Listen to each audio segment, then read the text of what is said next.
ये हमारी कहानी का एएमसी है। लोगन मैलन एक नोबल फैमिली का सबसे बड़ा बेटा जो प्रैक्टिकली पूरी तरह से कंगाल हो चुकी थी। घर की मेड लोग उससे बुरी तरह डरती थीं और ऑनेस्टली उनके पास डरने की पूरी वजह थी। जरा उस आदमी का चेहरा देखो, बंदा सीधा सीधा ऐसा लगता था जैसे वियाग्रा पे डेमन हो। तो एक दिन लोगन ने डिसाइड किया कि वो कैसल में अपने पिता से मिलने जाएगा, लेकिन सोल्जर्स ने गेट पर ही उसे रोक दिया। No entry. उनका एक्सक्यूज ब्रूटल था। उन्होंने कहा कि वो वर्थी नहीं है। उनके हिसाब से वो बस बैरन की फॉर्मर वाइफ का बेटा था और कुछ नहीं। कैसल के आसपास लोग या तो लोगन से डरते थे या उसे स्ट्रेट अप हेट करते थे, क्योंकि उस पॉइंट तक वो सच में एरोगेंट और पूरी तरह डिस्पिकेबल रहा था। लेकिन अब चीजें बदलने वाली थीं, क्योंकि लोगन अब वो इंसान नहीं था जिसे वो जानते थे। गार्ड का एटीट्यूड उसे बुरी तरह इरिटेट कर गया, तो लोगन ने अपने आउटफिट में हाथ डाला, ग्लव्स की एक जोड़ी निकाली और सीधे गार्ड के चेहरे पर फेंक दी। Full public humiliation. ऐसा मूव सिर्फ एक ही चीज का मतलब होता था, इस इंसल्ट की कीमत ड्यूअल से चुकानी पड़ेगी। लोगन यही नहीं रुका, उसने गार्ड को इंसल्ट किया, कहा कि असली फेलियर तो वो खुद है और उसे लाइफ लॉन्ग मीडियोकर सोल्जर कहा। डोमियन पूरी तरह लूज कर गया। गुस्से और इमोशंस में डूबकर उसने प्रिंस के खिलाफ ड्यूअल एक्सेप्ट कर लिया। दोनों सीधे ड्यूलिंग अरीना की ओर गए और अग्री किया कि वुडन सोर्ड्स यूज होंगी। लेकिन बात ये थी, नाइट्स और यूज कर सकते हैं। वुडन सोर्ड के साथ भी एक स्ट्रॉन्ग नाइट आसानी से किसी वीक वॉरियर को मार सकता था। जो भी देख रहा था जेन्युइनली प्रिंस की जान के लिए डर रहा था। सबको लग रहा था कि लोगन तो ऑब्वियसली एक टोटल लूजर है। डोमियन ने पूरी ताकत से अटैक किया, अपनी औरत पूरी तरह स्ट्राइक में डाल दी, लेकिन लोगन ने इनसेन प्रिसिजन टाइमिंग के साथ डॉज किया, अटैक से स्लिप होकर निकल गया और डोमियन की तलवार के ऊपर से काउंटर कर दिया। इम्पैक्ट इतना स्ट्रांग था कि गार्ड के हाथ से वेपन सीधा उड़ गया। वो लिटरली उसे पकड़ ही नहीं पाया। क्राउड शॉक में फ्रीज हो गई। विस्पर्स होने लगे, लोगन जिसे लूजर कहा जाता है उसे ऐसे फाइट करना कैसे आता है। लोगन सेटिस्फाइड नहीं था। उसने डोमियन से कहा कि अगर वो चाहे तो उसे सेकंड चांस मिल सकता है, लेकिन सोल्जर जमीन पर पड़ा अपनी ही हाथ को घूर रहा था। वो डिनी नहीं कर सकता था। वो ब्लो बेहद हैवी था। लोगन ने जवाब का इंतजार नहीं किया। उसने आगे बढ़कर वुडन स्वॉर्ड से और स्ट्राइक्स मारे। एरियर हिनेलिएशन का प्योर पे बैक। फाइट के अंत तक पूरे कैसल सोल्जर्स अंदर तक हिल चुके थे। प्रिंस लोगन अब वो वीकलिंग नहीं रहा था जो पहले हुआ करता था, और इसके पीछे की वजह कुछ ऐसी थी जिसे उनमें से कोई भी जान नहीं सकता था। सच्चाई ये थी कि फ्यूचर में जब लोगन 40 साल का हुआ, वो बस एक कॉमन सोल्जर था। तब तक उसकी नोबल फैमिली पूरी तरह डिस्ट्रॉय हो चुकी थी। दूसरे सोल्जर्स उसे लगातार मॉक करते थे, खासकर इसलिए क्योंकि जब लोगन जवान था वो अपने ही छोटे भाई से ड्यूएल हार गया था। उन्हें समझ ही नहीं आता था कि उसकी पूरी फैमिली वाइप आउट होने के बाद ऐसा इंसान सोल्जर कैसे बन गया। उस समय किंगडम को बिट्रे किया गया था और एनिमी फोर्सेस ने इन्वेड कर दिया था। हर सोल्जर ने बहादुरी से फाइट किया और लोगन ने भी फाइट किया, लेकिन कोई फर्क नहीं पड़ा। किंगडम फिर भी हार गया और अंत में सब एलिमिनेट हो गए। उस दिन लोगन बैटलफील्ड पर मर गया। जैसे जैसे उसकी जिंदगी फेड हो रही थी, रिग्रेट ने उसे कुचल दिया। उसे अनगिनत चीजों का पछतावा था, खासकर इस बात का कि वो कितना हॉरिबल इंसान रहा था। सबसे ज्यादा वो अपने पिता से माफी मांगना चाहता था। फिर अचानक लोगन अपने कमरे में जाग गया, पूरी तरह शेकन। वो अपने छोटे भाई के खिलाफ ड्यूल के दौरान सिर पर लगे वार से घायल हुआ था। रियलाइजेशन ने उसे जोर से हिट किया। प्रोटैगनिस्ट को यकीन ही नहीं हुआ, क्या जो कुछ उसने एक्सपीरियंस किया वो बस एक नाइटमेयर था? नहीं, बिल्कुल नहीं। उसे सब कुछ बहुत साफ साफ याद था। लोगन ने खिड़की से बाहर देखा और अपने फैमिली का कैसल देखा, वही जगह जहां वो बचपन में रहा था। थोड़ी देर बाद उसका छोटा भाई उसके कमरे में उससे मिलने आया, साफ तौर पर इस बात से डरा हुआ कि लोगन उसके साथ कैसा बिहेव करेगा। लड़का डर से कांप रहा था और ये समझ में आता था लोगन हमेशा सबके साथ बुरा रहा था, खासकर उसके साथ। लोगन को याद आया कि आखिरी बार उसने अपने भाई के साथ कितना घटिया व्यवहार किया था। वही पल था जिसकी वजह से रोनिनान ने फिर कभी उसके करीब आने की कोशिश नहीं की। लोगन का सिर दर्द से धड़कने लगा, मेमोरीज फ्लड होने लगी। रोनिनान सच में अपने भाई की परवाह करता था, लेकिन सर्वेंट्स लोगन की रेपुटेशन बहुत अच्छे से जानते थे। बटलर रिक ने यंग मास्टर रोनिनान से कहा कि वो कमरा छोड़ दे, लेकिन पहली बार लोगन ने चिल्लाया नहीं। इसके बजाय उसने सॉफ्टली बात की और रोनिनान को पास आने को कहा।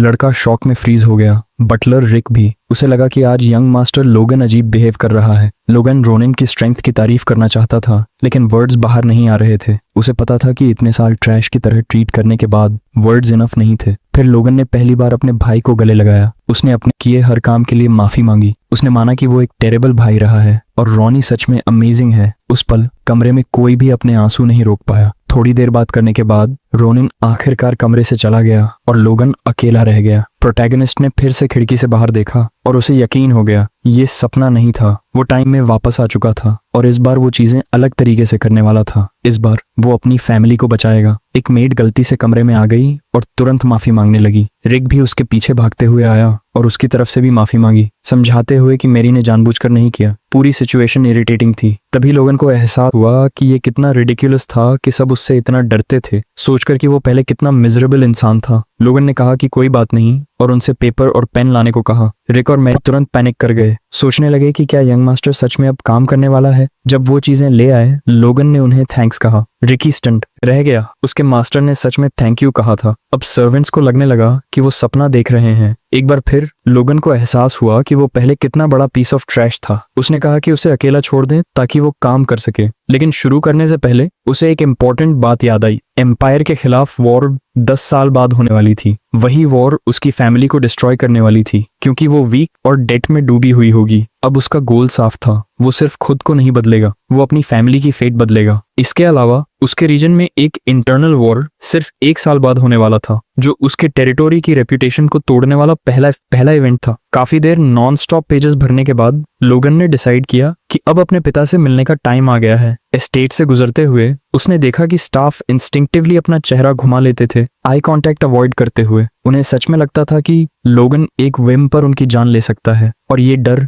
उनके अंदर जला हुआ था। रास्ते में एक मेड जो फ्रेशली क्लीनेड क्लॉथ्स उठा रही थी, उसने उसे आते नहीं देखा और ठोकर खाकर जमीन पर गिर गई। लड़की पूरी तरह फ्रीज हो गई। उसके दिमाग में यही था, अब सब खत्म, लेकिन ऐसा नहीं हुआ। लोगन ने जेंटली हाथ बढ़ाया और उसे उठने में मदद की। एक पल के लिए ये किसी मिरेकल जैसा लगा। फिर लड़की ने उसका चेहरा देखा, वही टेरिफाइंग चेहरा जिसे वो बहुत अच्छे से पहचानती थी। लोगन किडनेस के लिए जाना नहीं जाता था। वो तुरंत अपनी जान की भीख मांगने लगी और पीछे देखे बिना भाग गई। उसे भागते हुए देखते हुए लोगन को एक बात समझ आई, सिर्फ अलग बिहेव करना ओवरनाइट सब ठीक नहीं करेगा। आखिरकार वो सालों तक मर्डरर जैसी मुस्कान के साथ जीता रहा था। जब लोगन अपने पिता के ऑफिस पहुंचा और खुद को अनाउंस किया, उसका एक्सप्रेशन फिर से कोल्ड हो गया। 20 साल से ज्यादा हो चुके थे जब उसने आखिरी बार अपने पिता को देखा था। जैसा एक्सपेक्टेड था, अंदर एटमॉस्फेयर आइसी था। हाउस मिलान का पेट्रियार्क पैट्रिक मिलान अपने एल्डेस्ट सन को रिस्पेक्ट दिखाने की कोई वजह नहीं रखता था। लोगन ने बताया कि वो क्यों आया है। उसने फैमिली की माउंटेन प्रॉपर्टी पर आइसोलेटेड ट्रेनिंग करने की परमिशन मांगी। प्रोटैगनिस्ट के पास अपनी पास्ट लाइफ की मेमोरीज थी और वो ऑलरेडी जानता था कि नाइट ट्रेनिंग कैसे होती है, लेकिन उसका करंट बॉडी यूजलेस, लेजी और पूरी तरह अनट्रेन्ड था। इसके अलावा उसे फैमिली की सिचुएशन बदलने के लिए पैसे भी चाहिए थे और स्ट्रांग बनना उसमें हेल्प करेगा। उसे रेडी रहना था क्योंकि 3 महीने में वो लड़की आने वाली थी। पैट्रिक ने तुरंत सवाल किया, क्या लोगन रोनियन से हारने के बाद भागने की कोशिश कर रहा है? लोगन ने मना किया। उसने माना कि वो वीक था और उसने अब तक अपनी जिंदगी वेस्ट की है। वो बेहतर बनना चाहता था, लेकिन पैट्रिक ये वर्ड्स पहले भी सुन चुका था। उसने रिक्वेस्ट रिफ्यूज कर दी, कहते हुए कि लोगन की प्रॉब्लम सिर्फ एफर्ट की कमी नहीं है। लोगन को ये आंसर एक्सपेक्टेड था। उसने माना कि उसका बिहेवियर उसकी सबसे बड़ी फ्लॉ रही है और कहा कि वो इसे बदलने के लिए डिटर्मिन्ड है। उसके पिता ने अब उस पर भरोसा नहीं किया और उसे जाने का ऑर्डर दिया। रिक्वेस्ट डिनाई हो गई। ये सब लोगन के पास्ट एक्शंस का कॉन्सिक्वेंस था। फिर भी लोगन पीछे नहीं हटा। उसने कहा कि वो अब तक फूलिश और इमेच्योर रहा है और ये ट्रेनिंग रियल चेंज की उसकी पहली स्टेप होगी। सबसे बिटर पिता भी अपने बच्चे को पूरी तरह अबैंडन नहीं कर सकता। पैट्रिक आखिरकार मान गया और कहा कि ये लोगन का लास्ट चांस होगा। जाने देने से पहले उसने पूछा कि क्या लोगन सच में सोचता है कि 3 महीने रोनन को कैचअप करने के लिए इनफ है। लोगन ने फॉर्मली जवाब दिया, ये ट्रेनिंग रोनन को हराने के लिए नहीं है, ये खुद को हराने के लिए है। जब लोगन कमरे से बाहर निकला, पैट्रिक ने अपने बेटे के लिए कुछ ऐसा महसूस किया जो उसने बहुत लंबे समय से नहीं किया था, रिस्पेक्ट। और लोगन ने इसे महसूस किया। भले ही उसके पिता ने कुछ कहा नहीं, लेकिन लोगन जान गया कि खुद को बदलना वर्थ इट था। लोगन माउंटेन्स में गया और पूरे 3 महीने वहीं रहा। उसका गोल सिर्फ बॉडी ट्रेन करना नहीं था, बल्कि कुछ हायर अचीव करना था। ट्रू वॉरियर्स अपने कोर में स्टोर्ड लाइफ फोर्स का इस्तेमाल करके ड्रैगन्स तक को डिफीट कर सकते थे। दिन ब दिन लोगन खुद को कंप्लीट एग्जॉस्शन तक ट्रेन करता रहा। 3 महीनों के अंत तक उसने अपना कोर बना लिया, जो उसने अपनी प्रीवियस लाइफ में सिर्फ 40 साल की उम्र में किया था। अब वो अपने बॉडी को ब्रेकिंग पॉइंट से आगे पुश कर सकता था। ट्रेनिंग के लास्ट डे लोगन एक मैसिव ट्री के सामने खड़ा हुआ और अपनी स्ट्रॉन्गेस्ट मूव के लिए तैयार हुआ। उसने अपनी सारी ऑरा फोकस की, उसे सोर्ड और मसल्स में चैनल किया। स्ट्राइक इतना पावरफुल था कि स्पेस को स्लाइस करता हुआ टारगेट को क्लीनली 2 हिस्सों में काट गया। ये वही पावर थी जो उसने अपनी पिछली जिंदगी के अंत में पाई थी और अब वो इसे इतनी कम उम्र में यूज कर सकता था। फिर भी उसके वीक बॉडी पर स्ट्रेन बहुत ज्यादा था। ये टेक्निक सिर्फ लास्ट रिजॉर्ट के लिए थी। अब घर लौटने और रियल चेंजेस शुरू करने का समय था। पहला चेंज ऑब्वियस था, उसके कपड़े। वो सीवर की तरह बदबू कर रहा था।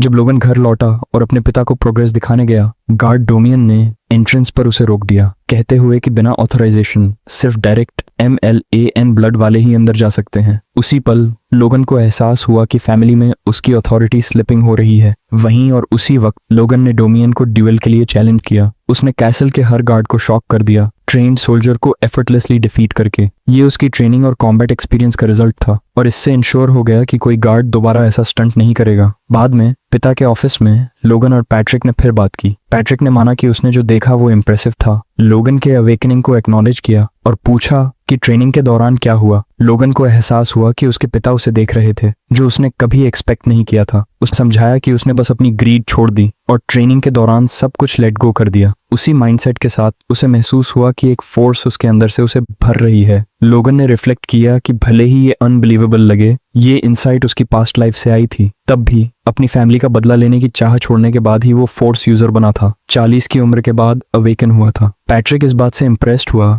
कि इतनी सिंपल रियलाइजेशन ने इतना बड़ा चेंज ला दिया और उसने कहा कि लोगन सच में ट्रांसफॉर्म हो चुका है। लेकिन फिर भी वो फ्यूरियस था। इतनी बड़ी ब्रेक थ्रू के बाद लोगन ने सबसे पहले एक नाइट पर हमला किया। लोगन ने आर्ग्यू किया कि वो आदमी इसके लायक था और पूछा कि क्या उसके पिता ने सोल्जर्स से पूरी कहानी सुनी भी थी या नहीं। पेट्रियाक ने कहा कि उसने सब सुना था, लेकिन फिर भी उसे लगता था कि ऐसे मेजर्स जरूरी थे। लोगन ने जोर देकर कहा, जिससे उसके पिता भी सरप्राइज्ड हो गए। उस नाइट ने अपने लॉर्ड के ब्लड को धोखा देने की कोशिश की थी और उसे मूर्ख बनाने की चाह रखी थी। अगर इसे ऐसे ही छोड़ दिया जाता तो ये फैमिली की डिसिप्लिन को जहर की तरह खराब कर देता। इसके बाद लोगन ने हायरार्की के बारे में सोचा, वही फाउंडेशन जो किसी भी ऑर्गेनाइजेशन को चलाए रखती है। एक बार हायरार्की हिल जाए तो ऑर्गेनाइजेशन धीरे धीरे कमजोर पड़ जाती है। ये बात उसने मर्सनरी के तौर पर बिताए अपने 10 सालों में सीखी थी। आर्म्ड मैन से डील करते वक्त ऑर्डर को एक ही डिसाइसिव मूव में एस्टैब्लिश करना पड़ता है। उस दिन जो हुआ वो बाकी नाइट्स के लिए वार्निंग बनकर रहेगा। पेट्रियाक ने माना कि डोमियन काफी हद तक गलती पर था। उसने अपना ड्यूटी निभाने में फेलियर दिखाई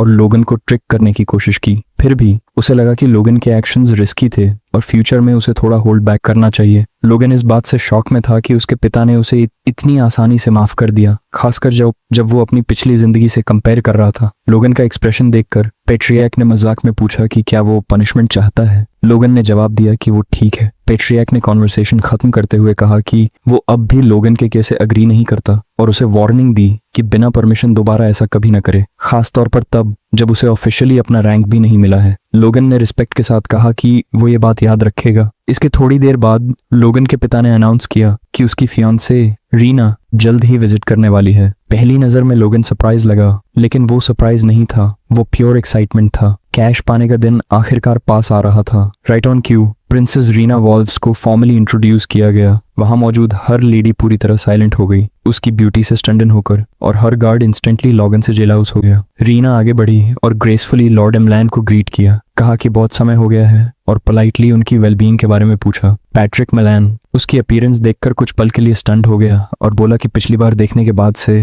वो कितनी सुंदर महिला बन गई है। रिक भी दूर से देख रहा था, साफ तौर पर इम्प्रेस्ड कि वो कितनी मैच्योर हो चुकी है। लेकिन फिर उसकी नजर मास्टर लोगन पर गई, जो जरा भी इम्प्रेस्ड नहीं लग रहा था। रीना ने कहा कि उसके पिता काउंट ने एक लेटर उसे सौंपा था और वो उसे पढ़ने लगी। लेटर बैरन पैट्रिक मैलान के नाम था और पेनफुली बोरिंग था। अगले 30 मिनट तक गार्ड्स तक को जागे रहना मुश्किल हो गया, लेकिन एंडिंग ने सबको रियलिटी में वापस खींच लिया। फाइनल रिक्वेस्ट में लिखा था कि अनअवॉइडेबल सर्कमस्टेंसेस की वजह से रीना और लोगन की अरेंज मैरिज कैंसिल की जा रही है। लेटर सुनते ही लोगन ने उसके पीछे का मैसेज समझ लिया। वुल्व्स क्लैन को उम्मीद थी कि पैट्रिक मैलान एक पावरफुल ऑरा यूजर बनेगा, लेकिन 20 साल से ज्यादा समय तक वो सिर्फ हाई रैंकिंग नाइट ही बना रहा। और हालात और खराब तब हो गए जब लोगन खुद एक कंप्लीट लूजर माना जाता था। मैलन फैमिली के साथ वुल्व्स क्लैन का जुड़ना अब कोई सेंस नहीं बनाता था, इसलिए उन्होंने अलग होने का फैसला किया। पेट्रियाक फ्यूरियस हो गया। इतने वेग रीजंस पर शादी तोड़ना सीधा सीधा इंसल्ट था। उसने तुरंत समझ लिया कि वुल्व्स हाउस मैलान को ह्यूमिलिएट करने की कोशिश कर रहे हैं। रीना ने इसका डिनाइल किया। उसने कहा कि उसने खुद मैसेंजर बनने की रिक्वेस्ट की थी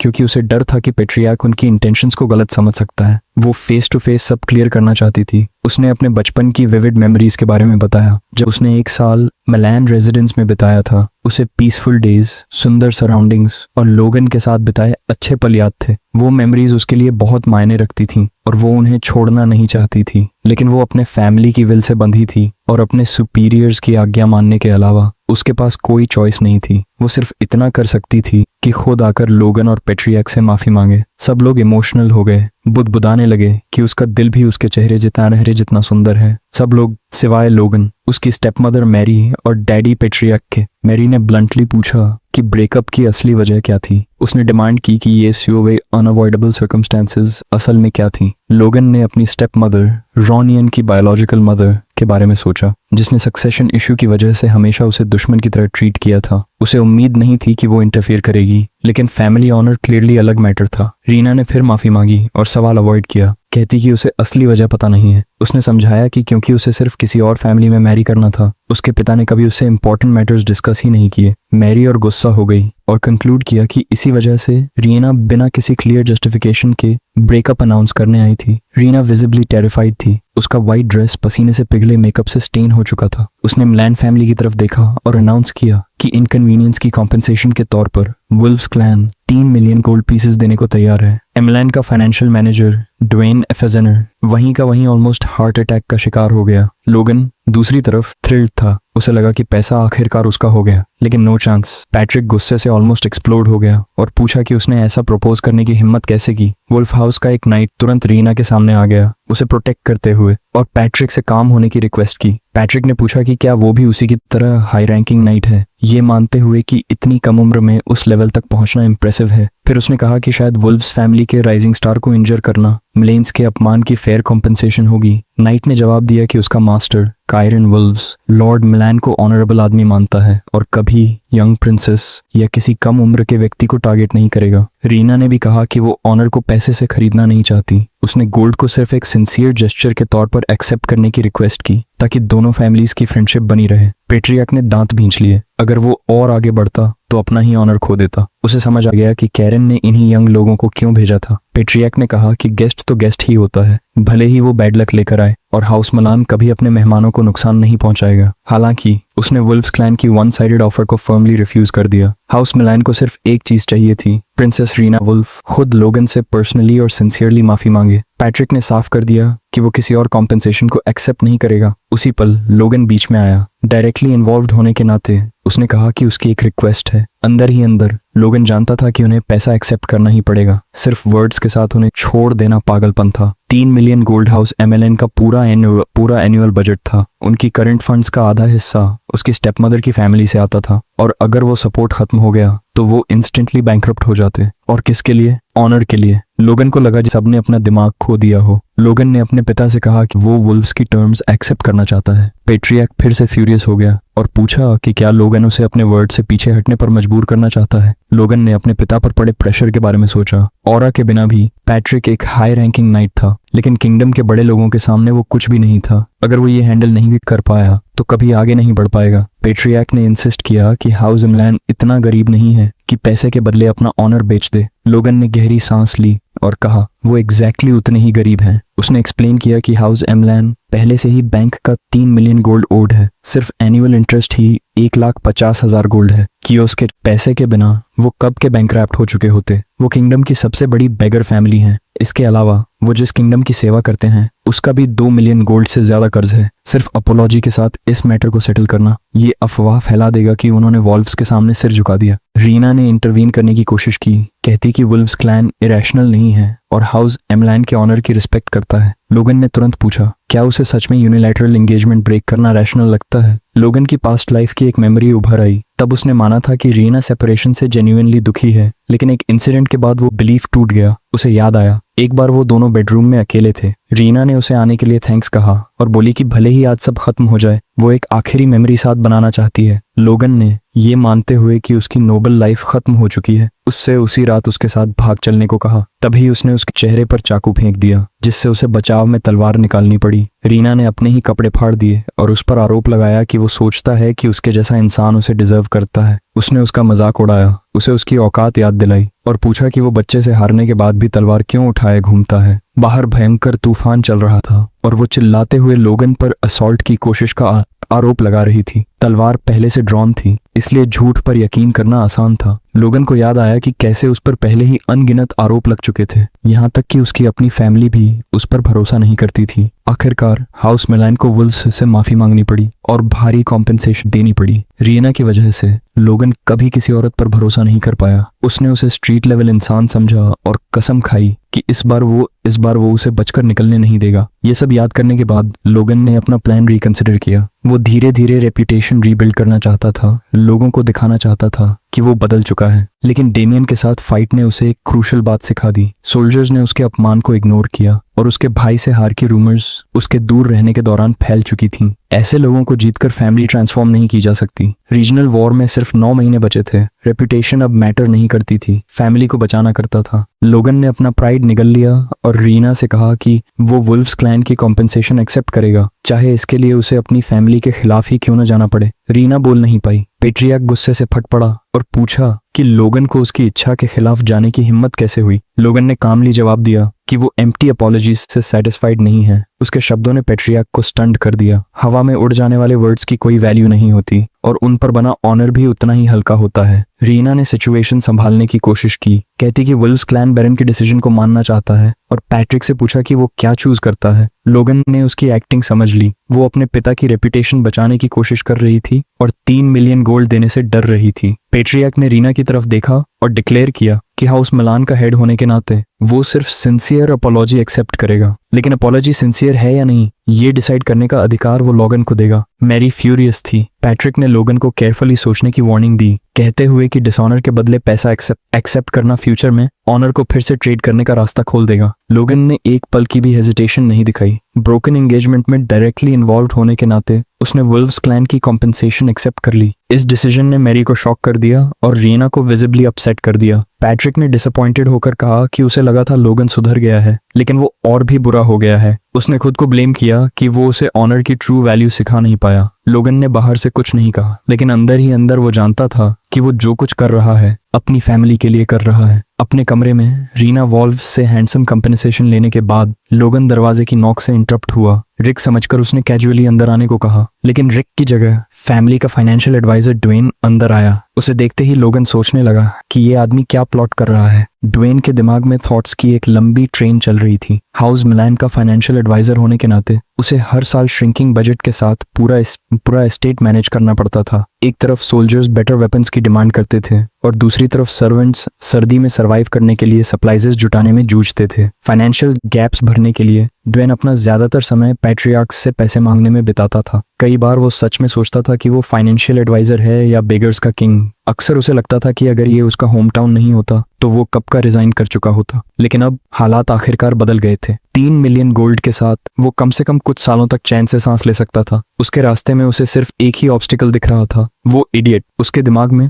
लोगन जरूर 3 मिलियन उसके साथ स्प्लिट करने वाला था। ड्वेन ने एक पोलाइट स्माइल पहन ली और लोगन से कहा कि वो बस कल के इम्प्रेसिव परफॉर्मेंस के बाद उसे ग्रीट करने आया है। जिस तरह से लोगन ने खुद को डिफेंड किया था और अनफेयर एक्सटर्नल प्रेशर के आगे झुकने से इनकार करना यह साबित करता था कि वो एक इनक्रेडिबल अप्रेंटिस है जो हाउस एमलैन का एयर बनने के पूरी तरह काबिल है। जब ड्वेन उसकी तारीफ कर रहा था तो उसे लगा कि उसकी चापलूसी ने लोगन को गहराई से छू लिया होगा। आखिरकार उस लड़के को पहले कभी प्रेज नहीं मिला था, उसने तो हमेशा बस ट्रबल ही क्रिएट किया था। उसका पैसा लेना आसान होना चाहिए था, लेकिन लोगन जरा भी इम्प्रेस्ड नहीं था। ड्वेन ने आगे कहा कि ऐसे हालात में 3 मिलियन गोल्ड ऐसा है जैसे डिजर्ट के बीच बारिश गिरना। लोगन ने जिस तरह सिचुएशन को हैंडल किया उससे फैमिली को दोबारा सांस लेने का मौका मिला। लोगन पूरी तरह स्टोन फेस्ड रहा और बोला कि उसे समझ नहीं आता फैमिली रिलीव्ड क्यों महसूस करेगी जब वो पैसा उसका है। ये सुनते ही ड्वेन की सारी उम्मीदें खत्म हो गईं। उसे लगा लोगन हर एक कॉइन खुद ही रखने वाला है, लेकिन उसने खुद को काम रखा। एमलैन फैमिली का फाइनेंशियल एडवाइजर बने उसे 20 साल हो चुके थे।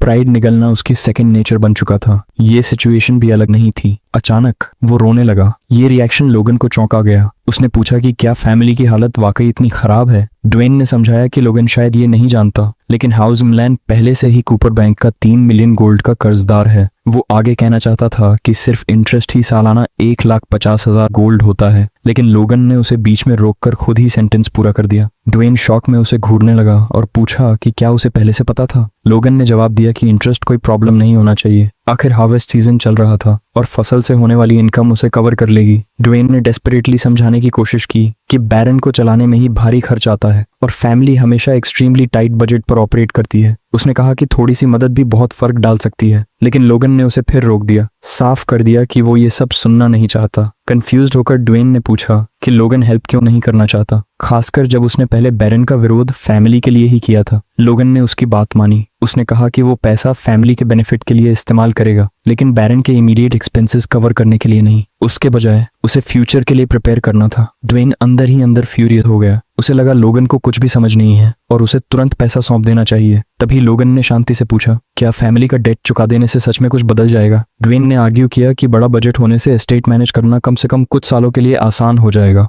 लोगन ने और दबाव डाला, उसके बाद क्या होगा? भले ही टेम्पररी हालत सुधर जाए, लेकिन इवेंचुअली हाउस एमलैन फिर से डेट में डूब जाएगा, क्योंकि उनके पास सेल करने के लिए कोई स्पेशल प्रोडक्ट नहीं था। एक विशियस साइकिल था और लोगन इसे अपने प्लान से तोड़ना चाहता था। उस प्लान के लिए उसे पैसा चाहिए था। ड्वेन पूरी तरह स्टन्ड था। उसे यकीन नहीं हो रहा था कि ये वही यंग मास्टर है जिसे वो जानता था। उसे हमेशा लगा था लोगन एक केयरलेस बच्चा है जिसे फैमिली अफेयर्स से कोई मतलब नहीं। फिर लोगन ने कहा कि अगर ड्वेन उसकी मदद करे तो उसे एक फेवर चाहिए। वो शायद फैमिली के कुछ एक्सपेंसेस कवर करने के लिए पैसा शेयर भी कर दे। ड्वेन ने तुरंत पूछा, उसे क्या चाहिए? लोगन ने बस इतना कहा, मुझे मर्सनरीज गैदर करने हैं। बाद में लोगन ने रिक से बात की। ऐसा लग रहा था जैसे वो फिर से जाने की तैयारी कर रहा हो। रिक ने तुरंत पूछा कि वो आखिर जा कहाँ रहा है। लोगन को आइसोलेटेड ट्रेनिंग से लौटे ज्यादा वक्त भी नहीं हुआ था। लोगन ने जवाब दिया कि वो पैसा कमाने जा रहा है। रिक ने बताया कि लोगन के पास पहले से ही काफी पैसा है, लेकिन लोगन ने इंसिस्ट किया कि वो इनफ नहीं है। उसने समझाया कि पेट्रियार्क उसे अभी जाने की इजाजत कभी नहीं देगा, खासकर कैसल के अंदर चल रहे टेंशन के कारण।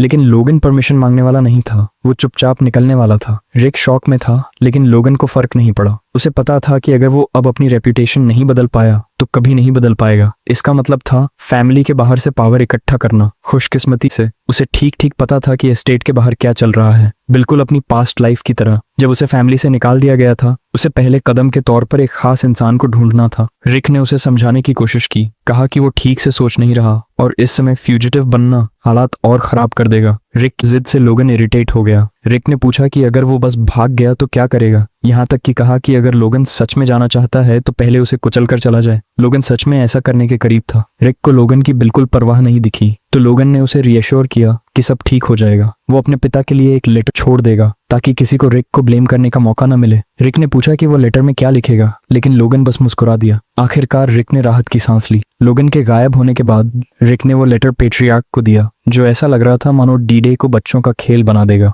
लेटर एक लंबी फॉर्मल ग्रीटिंग से शुरू हुआ और बताया कि टूटी हुई एंगेजमेंट से दिल टूटने के कारण मैं थोड़ी फ्रेश एयर लेने जा रहा हूँ, लेकिन जल्द लौटूंगा। साइंड लोगन म्लैन। इसके बाद रिक बस रो सकता था, यंग मास्टर की सेफ रिटर्न के लिए प्रार्थना करते हुए। फिर म्लैन फैमिली का इतिहास बताया गया। सिर्फ 200 साल पहले फैमिली आज जैसी पोजीशन में नहीं थी। तब उनका टेरिटोरी पास के काउंटीज तक फैला हुआ था और उन्हें किंगडम ऑफ ग्रैंडिया के साउथ वेस्ट रीजन के रूलर्स के रूप में सम्मान मिलता था। लेकिन करंट लॉर्ड पैट्रिक म्लैन के समय तक पिछली 3 जनरेशंस की इनकॉम्पिटेंस ने फैमिली को नीचे गिरा दिया। उनका टाइटल डाउनग्रेड हो गया और टेरिटोरी बुरी तरह श्रिंक हो गई। एक समय का विशाल ग्रेन डिपो, जिसे म्लैन प्लेन्स कहा जाता था, एक पावरफुल वैसल को सौंप दिया गया। फर्टाइल लैंड्स को अलग अलग बांटकर दूसरी जगह डिस्ट्रीब्यूट कर दिया गया। एमलेन्स के हिस्से में जो बचा वो एग्जाइल जैसा था। सदर्न माउंटेन्स के पास सूखी बंजर जमीन, मानो उन्हें पूरी तरह बाहर निकाल दिया गया हो। उसी पल से फाइनेंशियल हार्डशिप अनअवॉइडेबल हो गई। कोई नोटेबल रीजनल प्रोडक्ट नहीं था और दूसरे माउंटेनस टेरिटोरीज के उलट यहाँ कॉपर माइंस भी नहीं थी।